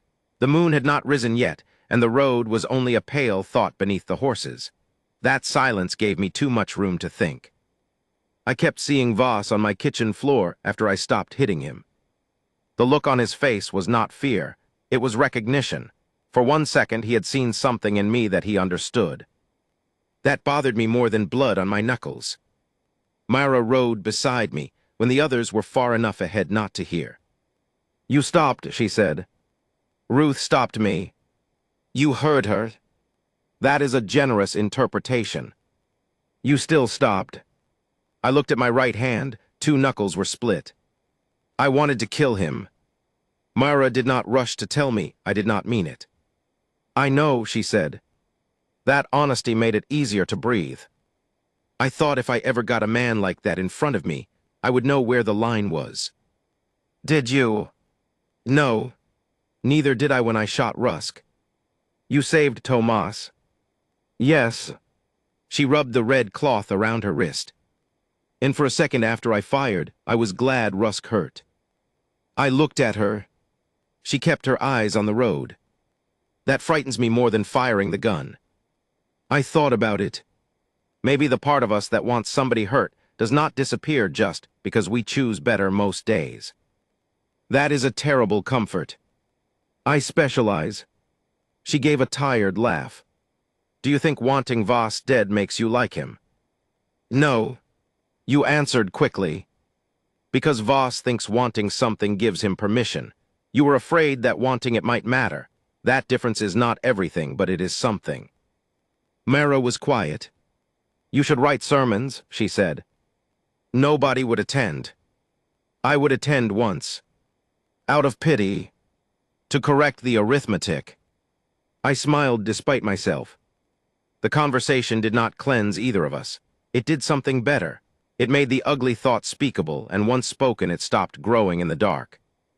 A mile later we found an abandoned line shack and decided to rest the horses for 20 minutes. The building smelled of mouse droppings and old leather. A broken bunk leaned against one wall. Somebody had carved initials into the doorframe years earlier. Leia found an empty tobacco tin and used it to hold water for the horses. Tomas sat on the ground with his back to the wall. His hands had begun shaking. Not badly enough. Nanton crouched near him. "You are cold." "No. You lie poorly." "I am not cold." Nanton waited. Tomas stared at his wrists. "I thought they were going to kill me." Nobody moved. Leia put down the tin. Tomas swallowed. I kept thinking I should say something clever so they would know I was not afraid. "You said many clever things," Leia said. "Most were bad." "Yes." He looked at her and she smiled faintly. Then he said, "When Rusk put the gun here," he touched the side of his neck. "I forgot every word." Nanton sat beside him. "So?" Tomas frowned. "So I was afraid." "Yes." "You are not going to say it was courage." "No." Tomas looked almost offended. Nanton continued, "You were afraid, you worked your hand free anyway." The distinction settled over the room. Leia moved closer until her shoulder touched Tomas's. He did not pull away. I had seen men hide fear under boasting all my life. Watching Tomas' name, it seemed stranger and braver than any joke he had made while tied to the chair. Myra noticed too. Later she whispered to me, maybe that is what Asana meant. About guilt. About not stealing other people's choices. Tomas chose to carry those pages. He also suffered for it. Both are true. You have a strong preference for difficult truths. I used to have a strong preference for easy lies. That ended the conversation. Before we left the shack, Ruth checked my hand. You need that cleaned. It has dust. Dust is protective. Against what? Further dust. She poured whiskey over my knuckles. I swore loud enough to wake dead relatives. Mara laughed, Tomas laughed, even Leia laughed. Nanton said something in Apache that made all three of them laugh harder. What did he say? I demanded. Tomas wiped his eyes. He said the brave cowboy has been defeated by medicine. That is slander. Ruth wrapped my hand. Hold still. I am surrounded by cruelty. For 5 minutes the line shack felt almost safe. That memory matters because later people asked how we kept moving. They expected some answer about duty. The truth is we survived partly because we found small places where terror loosened its grip. A joke. A bandage, a shared cup, someone leaning shoulder to shoulder without making a speech about it. That is what endurance looked like among us. Not grandeur. Maintenance. We reached a rise overlooking the lower valley and saw distant campfires along the military road. Kel counted them with me. 3, he said. 4. Fourth is probably ranch hands. Or Voss. Or people cooking supper. I looked at him. You are becoming optimistic. Do not spread that around. He rode closer. There is something else. What? If Bell survives and testifies, I will have to testify too. That seems obvious. I disobeyed a commissioned officer, drew a weapon during a patrol, let civilians leave custody. You may lose the badge. Yes. You worried? Kel looked ahead. I have worn it 19 years. There was no self-pity in his voice. That made the cost clearer. What would you do? I asked. I do not know. I am not good at anything useful. You are good at looking tired. That market is crowded. He smiled once. Then he said, I used to think the badge told me which choice was mine. Follow the order, keep the peace, bring the person in. It is easier when the metal decides. What changed? Kel looked toward Nanton, riding ahead. A cup of water. I understood. Isana walking between rifles with that tin cup had embarrassed the whole logic of the standoff. Bell saw enemies. She saw thirsty men and her family. That did not make the danger unreal. It made the categories incomplete. Kel said, I watched Bell point his gun at me because I asked one question. After that, the badge felt smaller. He touched it. I am afraid of losing it. I am more afraid of needing it to tell me who I am. I did not have a joke for that. We rode on. Near dawn, clouds covered the stars. The wind smelled like rain that might never arrive. Mara and I fell behind again because her side had begun hurting. She tried to hide it until I saw her grip the saddle horn with both hands. We stop, I said. No. Yes. You do not decide for me. I decide for Buck, and Buck is tired of watching you nearly fall. She glared. I raised one hand. Fine, you decide. Do you want to stop for 5 minutes or collapse dramatically in 10? That is not a real choice. Most choices have disappointing menus. She stopped. I dismounted but stayed several feet away while she climbed down. She leaned against a boulder, face gray. Ribs. Yes. Worse. Yes. Doctor. No. That word remains overused. She closed her eyes. I am afraid if I stop moving, I will not start again. That was not about her ribs. I sat on the ground across from her. Then do not call it stopping. What do I call it? Strategic sitting. She opened one eye. That is terrible. You are sitting, though. She rested for 6 minutes. I know because I counted.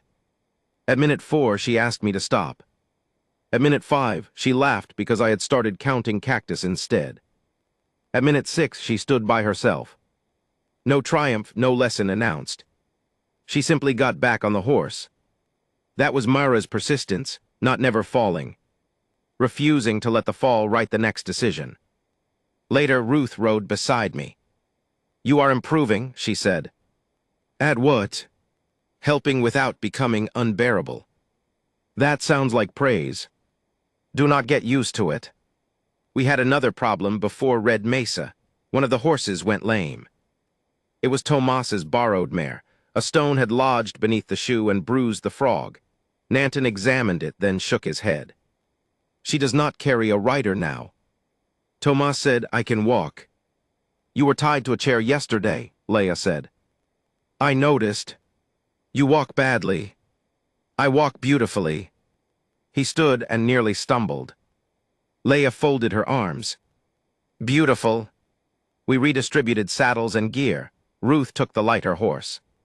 Tomas rode behind me for 2 miles and complained that my saddle was designed by an enemy of the human spine. Mara rode beside us. "I thought you said he was 19, I told Leah. "He is. He complains like 80. Tomas said something rude about my shooting. Normal irritation returned. It felt precious. At the next water stop, Tomas approached Mara alone. I was close enough to hear, but pretended I was checking Buck's cinch. "You did not make me carry the papers," he said. Mara looked at him. "I asked." I said yes. "You were hurt because of it." "Yes. I am sorry." Tomas considered that. "Good." Mara blinked. "That is all." "What else?" "I do not know." He shrugged. "You keep wanting apologies to become doors. Sometimes they are only words." I looked up. That sounded like Nanton. Tomas noticed my expression. "He says it often." Mara smiled sadly. "Then what do I do?" "Next time, do not hide the page in your boot." She almost laughed. "Fair." He walked away. Mara stayed beside the water for a while. When she returned, something in her seemed less tightly wound. Not forgiven. Not absolved. Simply no longer trying to force every wound into an immediate resolution. That became important as Red Mesa rose black against the horizon. Because somewhere beyond it was Bell, the man none of us wanted to save for the same reason. Kell wanted him because law needed a witness. Myra wanted him because the records needed corroboration. Nanton wanted him alive because refusing revenge mattered to the person he was trying to remain. I wanted him because too many dead men had already become convenient stories for living men. None of those reasons were pure. They were enough. We left Voss tied to my kitchen table under Ruth's supervision.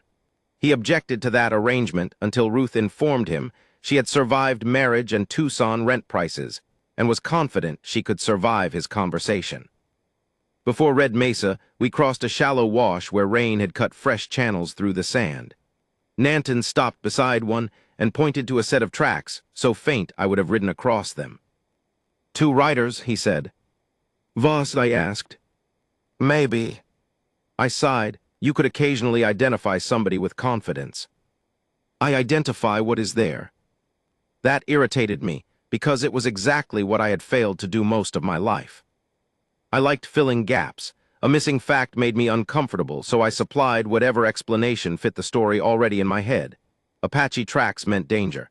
A respectable businessman meant safety. A government paper meant somebody had checked it. A sister saying she was fine meant perhaps I could avoid asking again. Mara heard the exchange. "That is how Voss survived," she said. "People completed his sentences for him." Nanton nodded. We followed the tracks until they split away from our road. They turned out to belong to 2 shepherds moving north. No threat, no plot, just men riding somewhere else. I remember that because by then every harmless thing felt like a gift.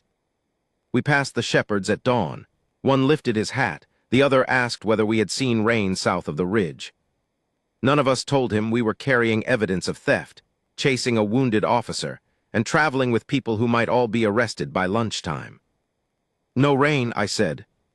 He looked disappointed and rode on. For half a mile I envied him. His problem was weather. Then I remembered weather could kill a ranch too. Everybody's ordinary life looks simple from the road. Mara must have read something in my face. "You want to trade places?" she asked. "With the shepherd?" "Yes. For 10 minutes. What would you do?" "Complain about rain with great sincerity." She smiled. Then Red Mesa appeared ahead, dark against the growing light, and the smile disappeared. There are moments when you know the next hour will divide your life into before and after. We all felt it. Even the horses seemed quieter. Nanton adjusted his rifle. Kel touched his badge. Ruth tightened her gloves. Tomas flexed the hand that had been tied. Leia checked the road behind us. Myra touched the red cloth on her wrist. I counted none of it. For once I simply looked. North of Red Mesa, the road disappeared into darkness. Somewhere ahead, Major Bell was either alive or he was not. And for the first time since I stepped forward at Fort Haven, I understood that saving somebody and forgiving them had nothing to do with each other. We rode anyway. As we rode beneath Red Mesa, I realized nobody in our group had the same reason for continuing, and somehow that made the group stronger. We were not united by a slogan. We were tired people carrying different debts in the same direction. Maybe loyalty is sometimes nothing more romantic than refusing to abandon one another, while the reasons remain complicated. We found Major Bell tied beneath a freight wagon with a bullet in his side, and enough blood on his shirt to make every argument about whether he deserved saving feel suddenly childish. That is the inconvenient thing about dying people. They become specific. Not a uniform, not a signature at the bottom of a false report, not the man who ordered White Cedar cleared. A breathing body in dust, gray lips, one boot missing, a hand trying to hold his own blood inside. Nanton stood over him for several seconds. Bell opened his eyes. He recognized Nanton. Fear moved across his face. "You," he whispered. Nanton knelt. "Yes." Bell waited. Maybe he expected a knife. Nanton cut the ropes instead. "Do not make me regret this," he said. Bell almost laughed, then groaned. Mara crouched on the other side and pressed cloth to the wound. "Through and through," she said, "I think." "You a doctor now?" I asked. "No. Comforting. Eli, boil water. We are in a freight yard. Then find water and become useful. There are certain tones a person obeys regardless of rank." I found a half-barrel near the abandoned loading shed and built a small fire with broken crate slats. Deputy Kell searched the yard. Tomas and Leia watched the road. Ruth had insisted on coming despite every objection I made, and now she was tearing strips from the petticoat beneath her traveling dress. "This cost money," she muttered while ripping another strip. "Put it on my account." "You do not have money." "Then this arrangement is ideal." She snorted. Myra heard and shook her head. For 10 minutes, while Major Bell bled into the dirt, our group behaved like a family nobody would have chosen on purpose. Nanton held pressure when Mara's hands cramped. Ruth poured water. Tomas fetched Bell's missing boot for no medical reason except that leaving a man one-booted offended him. Leia stood guard with her jaw clenched, so tight I could see the muscle moving. Bell drifted in and out. Once he woke and whispered, "Vas." Kell crouched beside him. "What about Vas?" Bell's eyes wandered. "Not just him." Mara froze. "Who?" "Rollins." The name landed softly. That made it worse. Agent Rollins.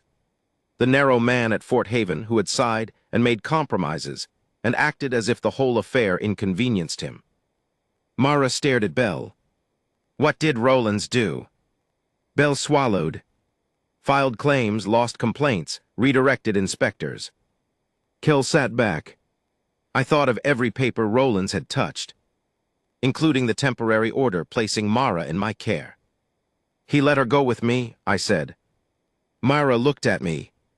Not kindness, I realized. Maybe convenience.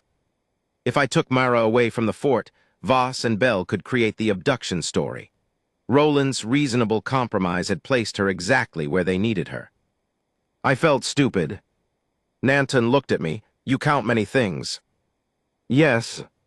Count this too. A man can look weak and still choose harm. Bill passed out again.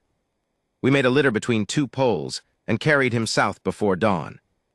At sunrise, we saw smoke in the direction of my ranch. My first thought was Ruth. Then I remembered she was beside me. My second thought was Voss. We rode hard. The house was still standing. The smoke came from the shed. Voss was gone. The ropes lay cut on the kitchen floor. Ruth stared at them. I tied those myself. Kell examined the back window. Somebody helped him. I looked at the road. Roland's. Maybe, maybe not. By then suspicion had become easy, and easy suspicion is dangerous too.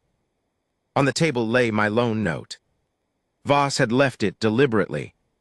Across the front, he had written one sentence in pencil. You have until noon. What happens at noon? Tomas asked. I looked toward Fort Haven. Myra said, the district judge arrives. Kell nodded. He was due on the stage today. Ruth folded her arms. So Voss plans to control the story before the judge hears another one. Bell groaned from the litter. Myra looked at him. He cannot ride. He has to, Kell said. Nanton's face hardened. No. Kell looked at him, without Bell's testimony. He will die. And if he lives quietly here, more people may. The argument sat between them. Bell opened his eyes. I ride, he whispered. Myra said, you cannot sit a horse. Wagons. We have one wagon, I said, and one wheel has a personality. Ruth looked at me, the red wagon. Yes.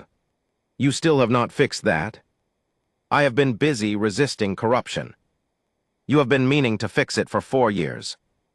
Even Nanton smiled at that. We put Bell in the red wagon. The left rear wheel complained every quarter turn.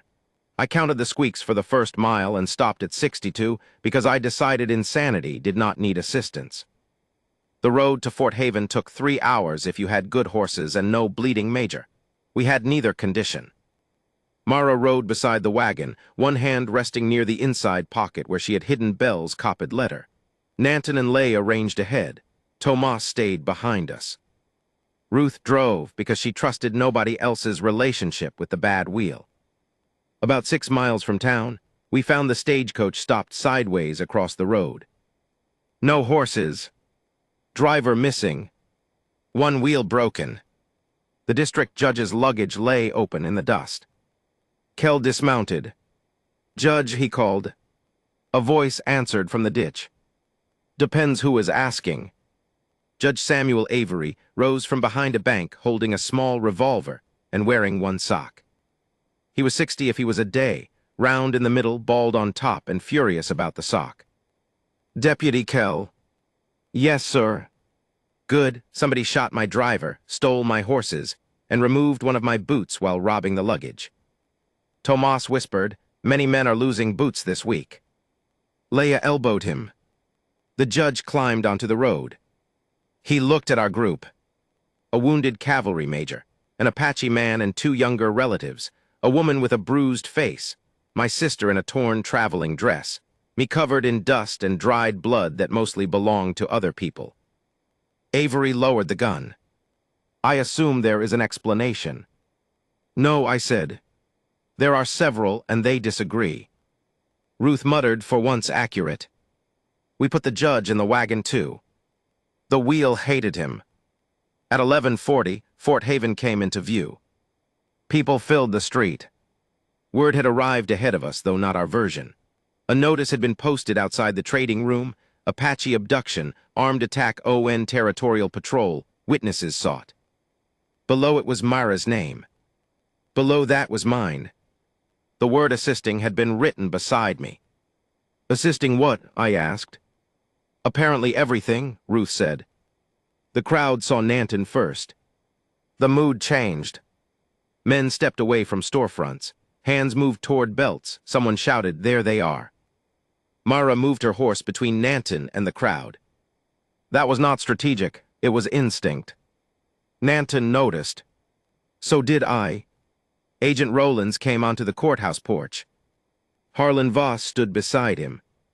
My stomach tightened. Voss looked composed again. Clean coat, fresh collar, a bruise darkening one cheek where I had hit him. Rowlands raised both hands. Everyone remained calm. Ruth whispered, I dislike him already. You met him for 3 seconds. I am efficient. Judge Avery stood in the wagon. Rowlands. Agent Rowlands went pale. Judge Avery. Yes, me. Apparently your road has become theatrical. Voss looked at Bell on the litter. For the first time, his composure broke. Only slightly. Bell opened his eyes. He saw Voss. Arrest him, Bell whispered. Nobody near the porch heard. Kell did. He walked forward. Rowland said, Deputy, take these persons into custody. Kell kept walking. Which persons? All of them. Kell stopped at the foot of the porch. On whose authority? Mind. Kell looked at Judge Avery. Avery cleared his throat. That answer has developed a problem. A few people laughed nervously. Rowland's face tightened. The judge stepped down from the wagon wearing one boot and one sock. It should have looked ridiculous. It did. Authority survived somehow. Inside, he said, all relevant parties. Voss objected. Avery pointed at his sock. Mr. Voss, I have had a poor morning. Do not improve it by becoming tedious. We went inside. The courthouse room was too small for everyone. People crowded the windows. The judge sat behind a plain desk. Bell lay on a table because there was nowhere else. Myra stood near him. Nanton, Tomas, and Leia stayed together against the wall. Rowlands began speaking before the judge asked him. That was his first mistake. He described Myra as unstable, frightened, possibly coerced. He described the Apache camp as unlawful. He described Bell's injuries as evidence of hostile action. Bell opened his eyes. Liar, he said. Rowland stopped. Every head turned. Bell's voice was weak but clear. Attackers were Voss men. Voss said, Major, you are wounded and confused. Bell looked at him. Dane Rusk led them. Kell smiled without humor. Rusk is under guard at Mercer's neighbor's place. He can speak for himself when fetched. Voss's face changed. I had wondered where Rusk was. Kell had arranged it while we carried Bell. Another small thing I had not counted. Judge Avery looked at Mara. Miss Vale, do you possess the records you claim? She nodded. Tomas stepped forward and put the recovered pages on the desk. Mara added the page from her boot. Avery adjusted his spectacles. Rowland said, stolen documents are not automatically reliable.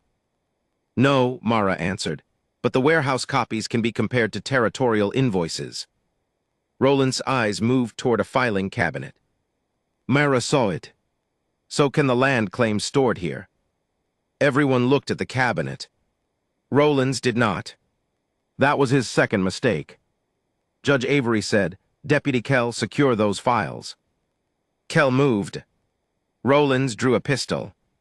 It happened so fast the room did not understand at first. The pistol was not aimed at Kell. It was aimed at the oil lamp on the file shelf. Rowlands fired. Glass shattered. Oil splashed.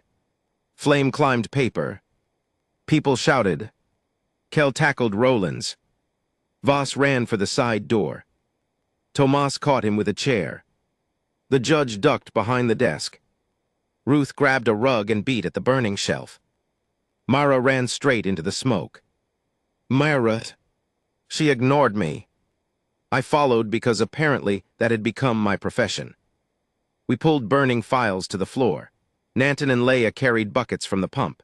Bell tried to stand and fell. People outside formed a line without anybody ordering them. Shopkeeper, soldier, ranch hand, Apache visitors, women from the hotel, a boy with no shoes. Bucket to hand to hand. Collective action rarely looks heroic while it is happening. People cough. Water spills, somebody swears, somebody gets in the way. A bucket handle breaks, A child starts crying. Still, the fire went out. Not before a whole shelf burned. Mara sat on the floor in wet ashes, black streaks across her face. She held 3 half-charred files against her chest. Judge Avery took one. White Cedar Spring. The original survey claim. Rowlands had tried to burn it first. Nanton saw the label. He did not move. Mara stood and carried the file to him. Her hands were shaking. "This is the one," she said. He looked at her.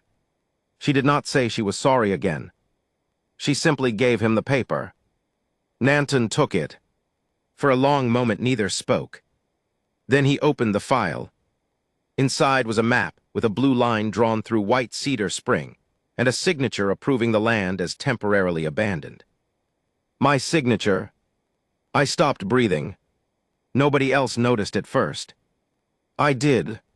7 years earlier, before I bought the ranch, I had worked 3 months with a county survey crew. Mostly I carried stakes and measured chain. At White Cedar I had signed as a witness that boundary markers were placed. I had forgotten. Or I had told myself I had forgotten. Nanton looked at the name. Then at me. Eli Mercer. The room turned. Mara stared. Ruth whispered, "Eli." I felt the old urge to count. Window panes, floorboards, people. There was no number large enough to hide inside. "Yes," I said. Judge Avery held out his hand. Nanton did not give him the file. He asked me, "You were there?" I was. You knew. This was the moment where a man could choose the smallest true sentence. I could say I did not know about the false attack report. True. I could say I was a hired chainman who had no authority. True. I could say the spring looked deserted when we arrived. True. Instead, I remembered Mara saying paperwork did not pull triggers. I knew families used the spring, I said. Silence. Nanton's face emptied. Then why sign? Foreman said the move was temporary and the line was administrative. I wanted my wages. I did not ask more. Mara closed her eyes. I understood why. We were mirrors neither of us wanted. Nanton's voice was low. My brother. I never met him. That was not my question. I swallowed. Did my paper help take the place from him? Yes. The words scraped out of me. Nanton nodded once. Then he handed the file to Judge Avery and walked outside. I wanted to follow. Mara stopped me. Not yet. He should hear. What, your explanation? I looked at her. She was not being cruel. She knew. I sat down.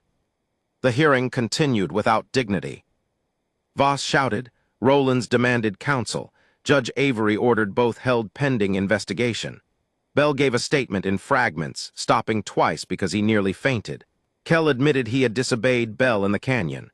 Mara read entries from the ledger until her voice went hoarse. Nothing became clean. That is important. The ledger proved missing supplies. The files showed manipulated claims. Bell implicated Rowlands and Voss, but Voss had partners in Tucson and contracts signed by men farther east. Some records were gone. Some witnesses were dead.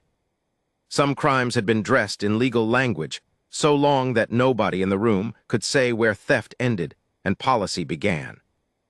Judge Avery did not restore White Cedar Spring that afternoon. He could not. He suspended the lease pending review. That sounded small after everything. To Nanton, maybe it was. To Voss, it was the first thing he had lost in years. When the courthouse emptied, I found Nanton sitting behind the stable. He held the blue-beaded strip from his hat in his hands. I stopped 6 feet away. I remembered the survey when I saw my name. He did not look up. I believe you. That hurt more than if he had called me a liar. I should have remembered sooner. Yes. I should have asked what the markers meant. Yes. I wanted him to tell me I had not known enough. I wanted him to make a distinction between my signature and Bell's order, between ignorance and intention. He did not owe me that. I am sorry, I said. Nanton looked toward the mountains. People use sorry like a shovel. They think if they move enough words, the dead come closer to the surface. I sat on the dirt. We stayed quiet. After a while, he handed me the blue-beaded strip. I stared at it. What is this? Dolly made it. My throat tightened. I cannot take that. I did not say keep it. He finally looked at me. Carry it to White Cedar when the hearing comes. I understood. He was not forgiving me. He was giving me something to do. Sometimes that is harder. Myra came around the stable corner and stopped when she saw us. Nanton stood. He looked at her wrist. Isana's red cloth was still tied there. You gave the file back, he said. It was yours. No, he looked toward the courthouse. Paper says it belonged to Voss. Myra's mouth tightened. That is what we are trying to change. Nanton nodded. Then he left. Myra sat beside me. For a while we watched dust move along the street. I judged you, she said. Yes, you were right to be angry. I enjoyed being right less than expected. She picked at soot beneath one fingernail. I signed worse things than you did. This is not a contest. I know. Good, I would probably lose. She laughed softly. Then her eyes filled. I thought exposing Voss would fix what I did.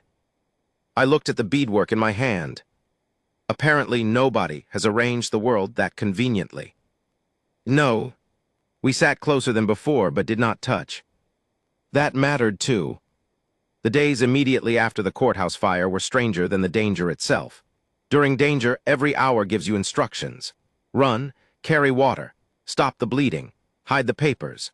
Afterward, nobody tells you what to do with a kitchen that still smells like smoke or a man who cannot look at you because your name was on the paper that helped take his home. I went back to the ranch and found the place almost offensively ordinary. One hen had gotten into the porch. Gus had discovered a dead mouse and was behaving as though he had won a military campaign. The water bucket needed filling. One section of fence had sagged. I wanted the world to look changed because I was changed. It refused. Ruth stayed busy because that was how she survived hard things. She swept glass from the kitchen, boiled sheets for Belle's bandages, and made a list of barn lumber while the old barn was still black at the edges. You can stop, I told her. So can you. I am sitting. You are brooding, different activity. She handed me a hammer. What am I supposed to do with this? Hit nails, preferably the metal kind. I spent the afternoon repairing a gate that did not urgently need repair. It helped. Shame becomes dangerous when it has nothing physical to do. Myra arrived near sunset carrying copies of statements from the courthouse. She had soot still caught near her hairline even after washing. Nanton, I asked. At Isana's camp. Did he say anything? No. I nodded. Myra set the papers on the table. You keep waiting for him to tell you what kind of man you are. I looked at her. Is that what I'm doing? Yes. That is inconvenient. You have a gift for it. She used my own line against me. I almost smiled. Then she sat across from me. I did the same thing, she said. I wanted Isana to forgive me so I could stop deciding every morning whether I deserved to keep going. What changed?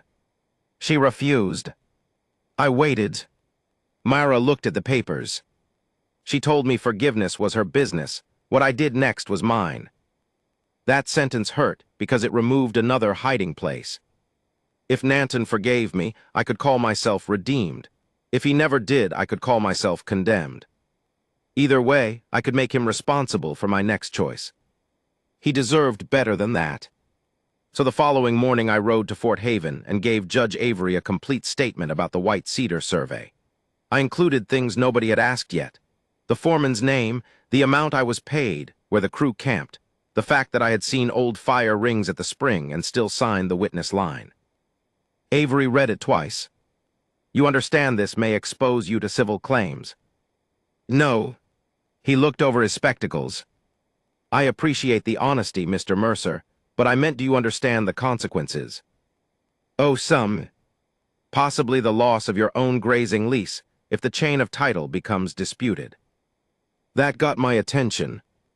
My ranch, the thing I had nearly handed Mara back to danger to protect without admitting it. The thing I had spent years measuring my worth against. Avery watched my face. You may amend the statement before filing. I stared at my signature. For several minutes I counted the wooden slats in the judge's blind. 28, one cracked. Then I signed the statement again. File it. I walked out feeling sick. Courage, if that was what it was, did not feel noble. It felt like realizing you might lose your house because you finally told the part of the truth that included you. Ruth was furious when I told her. You could lose the ranch. Yes, and you did not speak to me first. It is my ranch. Her face changed. I immediately heard the stupidity. It was our father's place, she said. I grew up there too. I know. You keep learning about other people's choices and then forgetting mine. That landed exactly where it should. I'm sorry. She exhaled through her nose. Fine, then if we lose it, I get to complain forever. Agreed. And I choose the lawyer. Cruel. Necessary. She hugged me suddenly, hard enough to make my ribs hurt. Then she said into my shoulder, I do not want the ranch more than I want you able to live with yourself. That was Ruth. She could spend 5 minutes insulting you and then say one sentence that rearranged the furniture inside your chest. We did not lose the ranch, not all of it. The review found the northern boundary had been enlarged improperly under the same survey chain. I surrendered 8 acres near the wash. Losing them hurt. I walked the old fence line alone before moving the posts.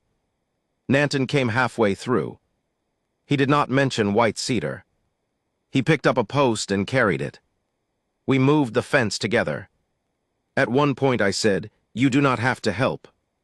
I know. That was the entire conversation. I never asked whether it meant forgiveness. By then I had learned not to turn every act of kindness into a verdict. Mara faced her own cost. The inquiry offered her immunity if she testified fully about Voss's books.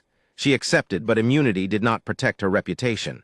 Some newspapers called her brave, others called her a thief and accomplice. A former clerk wrote that she should have spoken sooner. He was right. Another man claimed no woman could understand freight accounts. He was an idiot. Truth and stupidity arrived in the same mailbag. One evening, she burned 3 newspaper clippings in my stove. Only 3, I asked. I am practicing restraint. Growth. Do not ruin it. She kept 1 critical article instead of burning it. Why that one? Because part of it is fair. That seems unpleasant. It is. She folded it into her satchel. Then why keep it? So I remember that being attacked does not make me automatically right. I looked at her. That is an exhausting philosophy. Yes. We laughed but softly. The Apache families affected by the missing supplies did not all respond to the inquiry the same way either. Some wanted every official prosecuted.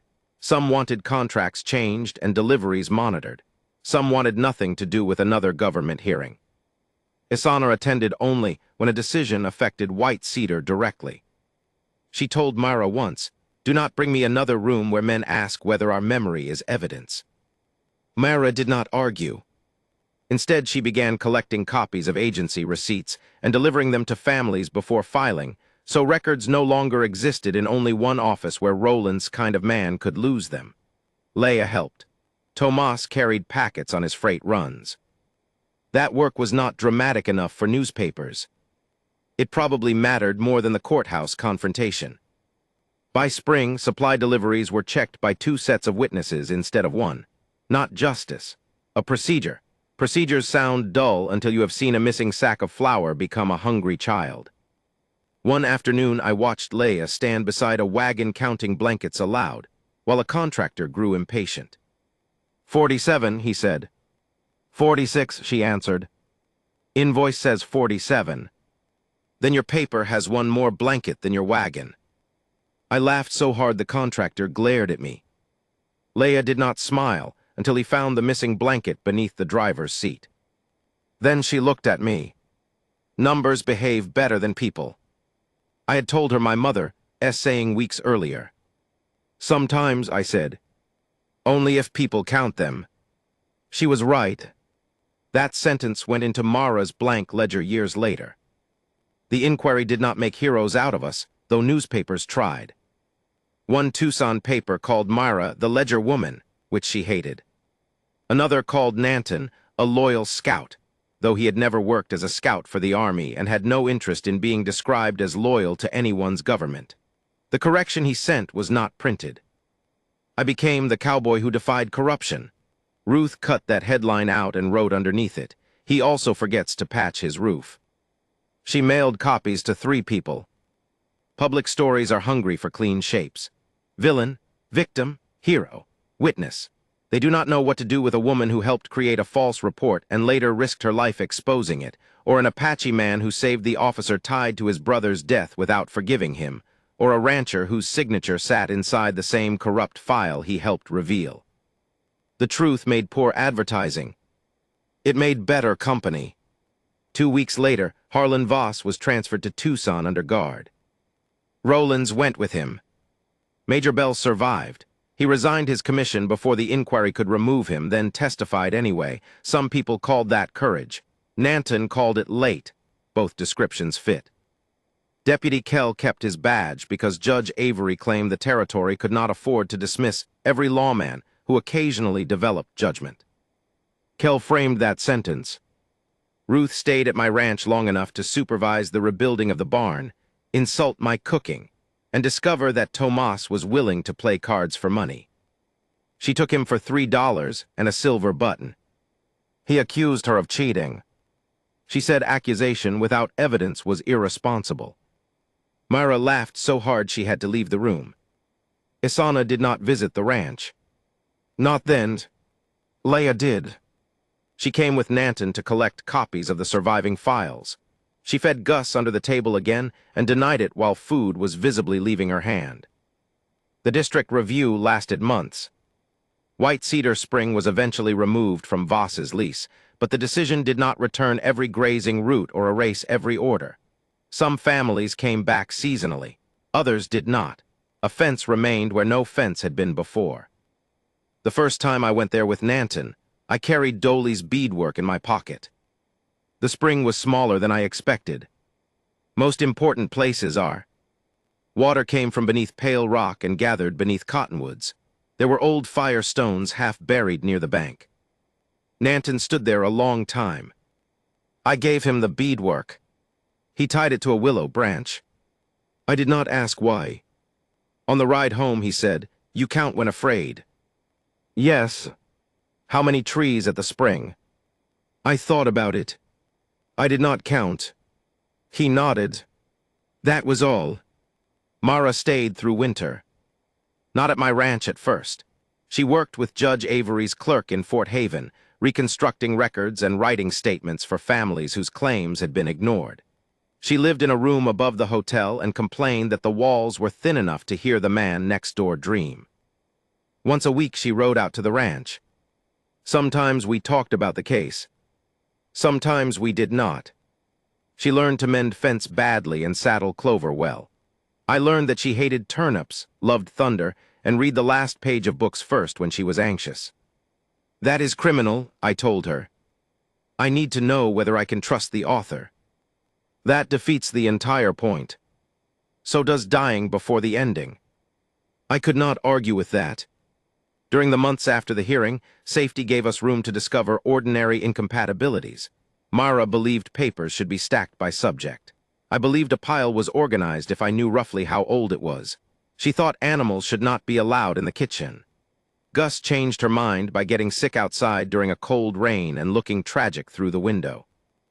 She accused him of emotional manipulation. I told her he had learned from professionals. She threw a dish towel at me. Those quarrels mattered. Trauma can make every relationship feel like an emergency. Learning to be irritated over a spoon left in the wrong place was a form of recovery neither of us recognized at first. Myra still woke from bad dreams. Once I found her on the porch before dawn, boots unlaced, staring at the road. "Was?" I asked. She shook her head. "Bell? No. What then?" "My father." I sat beside her. In the dream, he asks what I did at work. I keep trying to tell him, but no sound comes out. We watch darkness thin over the pasture. "Maybe dreams are badly written," I said. "That is your solution." I distrust any story where the author will not let the characters answer. She smiled. "What happens in your dreams?" "I am usually fixing fence that keeps becoming longer." "That sounds accurate." I nudged her shoulder lightly. She did not flinch anymore. That small fact nearly broke my heart. Isana's relationship with Mara changed more slowly. Months after the hearing, Mara rode to the sheep camp alone. When she returned, she carried an empty flour sack. "What happened?" I asked. "I helped grind corn." "That is all." "No." She would not tell me more. Years later, Leia said Isana had made Mara sit through an entire afternoon while older relatives listed names of people affected by the missing supplies and land claims. Not accusations. Names, children, grandparents, men who left, women who got sick, families that moved. Mara wrote every name down.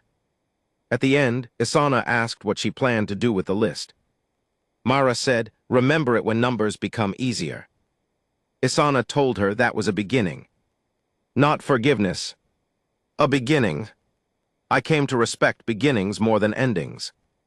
The White Cedar review was especially slow. Surveyors came with chains and maps.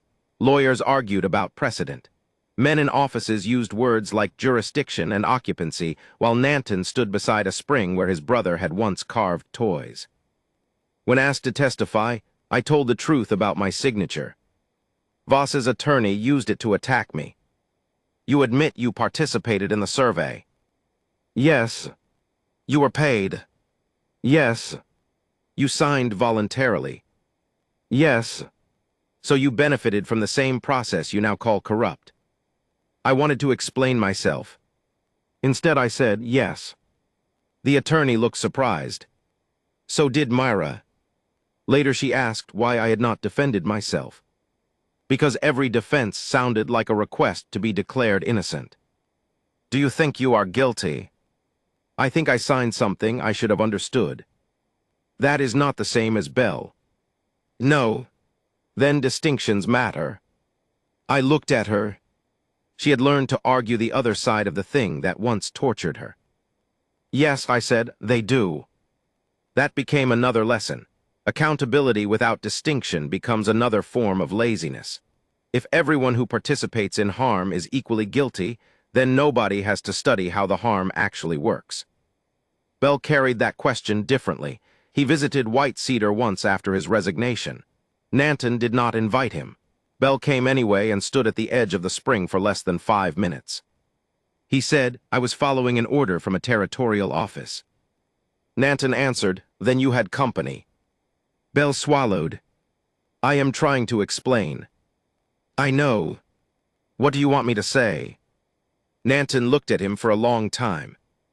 "Something that costs you." Bell had no answer then. Later at the inquiry, he named 2 superior officers and produced letters he had kept to protect himself. Those letters widened the investigation. Perhaps that was what Nanton meant, perhaps not. People asked whether Bell redeemed himself. I stopped answering questions like that. Redemption sounds like a receipt. Life rarely provides one. One evening in February, rain hit the roof so hard we had to raise our voices. Mara sat at the kitchen table with a letter open in front of her. "Tucson?" I asked. She nodded. "A newspaper offered me work." My stomach did a small, unpleasant thing. "That is good." "Yes." "You should go." She looked at me. "You said that quickly." "I am trying to improve." "At what?" "Not standing in doors people need to walk through." She folded the letter. The rain filled the pause. "When I was in Voss's office," she said, I thought freedom meant getting far enough away that nobody could tell me what to do. That sounds reasonable. It is incomplete. What is complete? She smiled sadly. I do not know yet. That was the last night she slept at the ranch before leaving for Tucson. Nothing dramatic happened. No kiss in the rain, no promise made at sunrise. In the morning, she packed Ruth's gray shirt by mistake and discovered it only after fastening the satchel. "You can keep it," Ruth said. Myra looked at her. "Are you sure?" "No, but Eli has stretched it." "I wore it once." "Exactly. He stretches things by proximity." I told both of them I regretted helping anyone. At the gate, Mara turned to me. For 1 second, I thought she was going to say something large. Instead, she handed me my missing cuff button. I stared at it. "Where did you find this?" "Trading room at Fort Haven, the first day." "You had it this whole time?" "Yes." "Why? I do not know." That was probably true. I closed my hand around the button. She looked toward the road.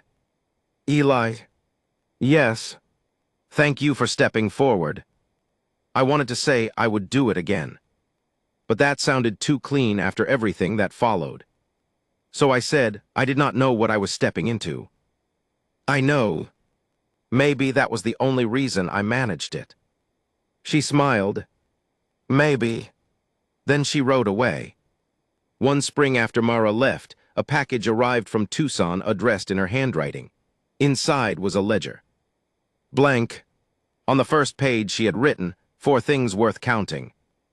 I laughed out loud in the post office. The postmaster asked whether I had received money. "Worse," I said, "an assignment." I began keeping notes in it.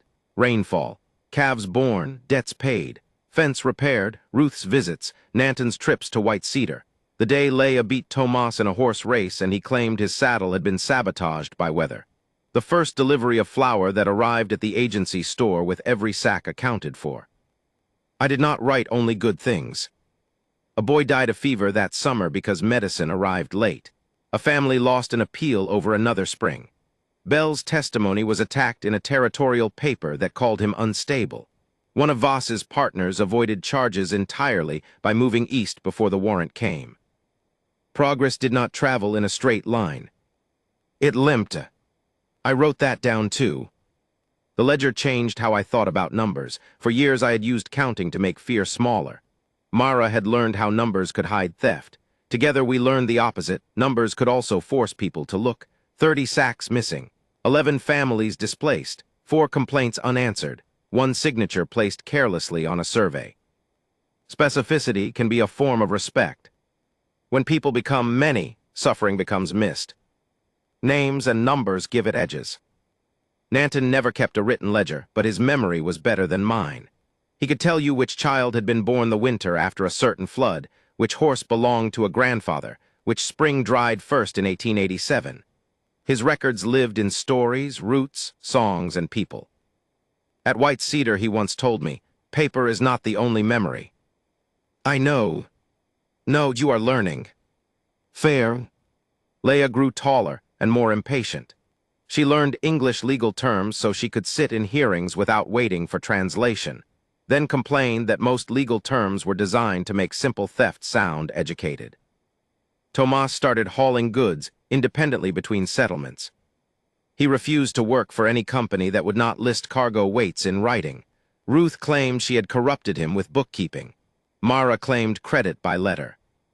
Isana remained the person whose approval everyone wanted, and nobody easily got. The first time she came to my ranch was almost a year after the fire. She stood in the new barn, inspected the beams, and said, "This one leans." "It is supposed to." "No." I looked at Nanton. He said it leans. I had built half of it myself. This was betrayal. Isana stayed for supper. She sat in Ruth's old chair. At one point she noticed the yellow cup Mara always used. "She is gone." "Tucson. Will she return?" "I do not know." Isana drank coffee. "You should ask better questions." I nearly dropped the pot. Nanton looked deeply interested in his plate. "What does that mean?" I asked. Isana shrugged. "I said what I said. Apparently, every culture contains relatives who interfere." Months later, Mara returned unexpectedly on an October stage, thinner, sunburned, and carrying 2 satchels of documents. I was at Fort Haven buying nails when she walked into the trading room. For one strange second, the years folded. Same counter, same stove, same window. No bruise beneath her eye this time. No rope mark. She saw me. Neither of us spoke. The coffee cup on the counter touched its saucer. That sound again. Mara smiled. "You still missing buttons?" I looked down at my shirt. "Want? Hopeless. Why are you here?" Her smile faded into something gentler. "Work." I tried not to look disappointed. "And," she added, "I wanted to see whether your barn still leaned." That was not a declaration. It was better. We walked outside together. No one needed saving. No one stepped in front of anyone. We simply chose the same direction for a while. The last letter that year arrived in winter. Mara wrote that a larger investigation was beginning. Names from the ledger reached farther than Voss, Bell, or Rowlands. She had been asked to travel east with the records. At the bottom she had written one line. I still read the last page first. I carried the letter outside. Snow had dusted the north pasture. The rebuilt barn stood straight for once. Ruth had returned to Tucson. Gus slept beneath the porch and twitched in a dream, probably betraying me for bacon. On the horizon, 2 riders approached. I counted them automatically. Then I recognized Nanton's hat and Leia's red scarf. I stopped counting. There are stories people tell about the day a man becomes brave. I do not believe in them much anymore. I think a person steps forward once because somebody asks, then again because he is ashamed, then because a friend needs him, then because the truth turns out to include his own name and walking away would be easier. After enough steps, people may call it courage. From inside, it mostly feels like not being finished. Nanton reached the gate and lifted one hand. Leia pointed behind them toward the road. A 3rd rider had appeared in the distance. Too far away to recognize. I put Mara's letter in my pocket and went to open the gate. I did not count the steps. There was one last consequence I did not expect. Months after the hearing, a man named Hiram Cole came to my ranch. His father had worked on the same survey crew as I had. Hiram carried an old canvas notebook. Inside were measurements, camp notes, and a sketch of White Cedar Spring made before the official map declared the place abandoned. "My father kept this," he said. "Why bring it to me?" "Because I read your testimony." I waited for accusation. Instead, he looked embarrassed. "My father signed too." We sat on the porch without speaking for a while. 2 men inheriting different kinds of paper from choices made years earlier. "He died believing it did not matter," Hiram said. I looked at the notebook. Maybe he needed it not to. Hiram nodded. We gave the notebook to Judge Avery. The sketch became another piece of the White Cedar Review, small but useful. Hiram never joined our circle. He did not need to. He came once, did the thing he had decided was necessary, and went home. That taught me something I had missed while newspapers searched for heroes. Repair does not always require joining a cause publicly. Sometimes it is one person carrying one old notebook across one valley because keeping it hidden has started to feel heavier than telling the truth. I began noticing those quieter acts everywhere. A storekeeper who stopped extending credit only to white ranchers and opened the same book to Apache families trading livestock. A soldier who corrected a false camp rumor before it reached the fort. A clerk who made duplicate receipts because she had seen how easily one copy could disappear. None of them ended the larger injustice. They changed the next transaction, the next report, the next hungry week. I had once believed courage arrived as a dramatic interruption, a cowboy stepping forward in a silent room. By then I knew better. Sometimes courage looked like paperwork done twice. The strangest part was that none of those changes felt like the ending while we lived them. They felt like Tuesdays, a missing invoice found, a fence moved, A name corrected. A wagon counted twice. Only much later did I understand that the life we were building had hidden itself inside routine. Mara once wrote that people expect transformation to announce itself with thunder. She had learned otherwise. The first time she refused Voss, she had been terrified and alone. Years later, she could walk into an office, lay down a stack of records, and wait while a powerful man read them without lowering her eyes. The difference was not that fear had vanished. She simply knew fear could ride with her without holding the reins. I understood that because I still counted when anxious. I never cured the habit. I stopped wanting to. Some scars do not need to disappear to prove healing. They only need to stop deciding where you can go. That was true for all of us in different ways. Tomas still disliked anyone standing behind him for too long. Leia still checked exits when soldiers entered a room. Ruth still went quiet when a man raised his voice suddenly.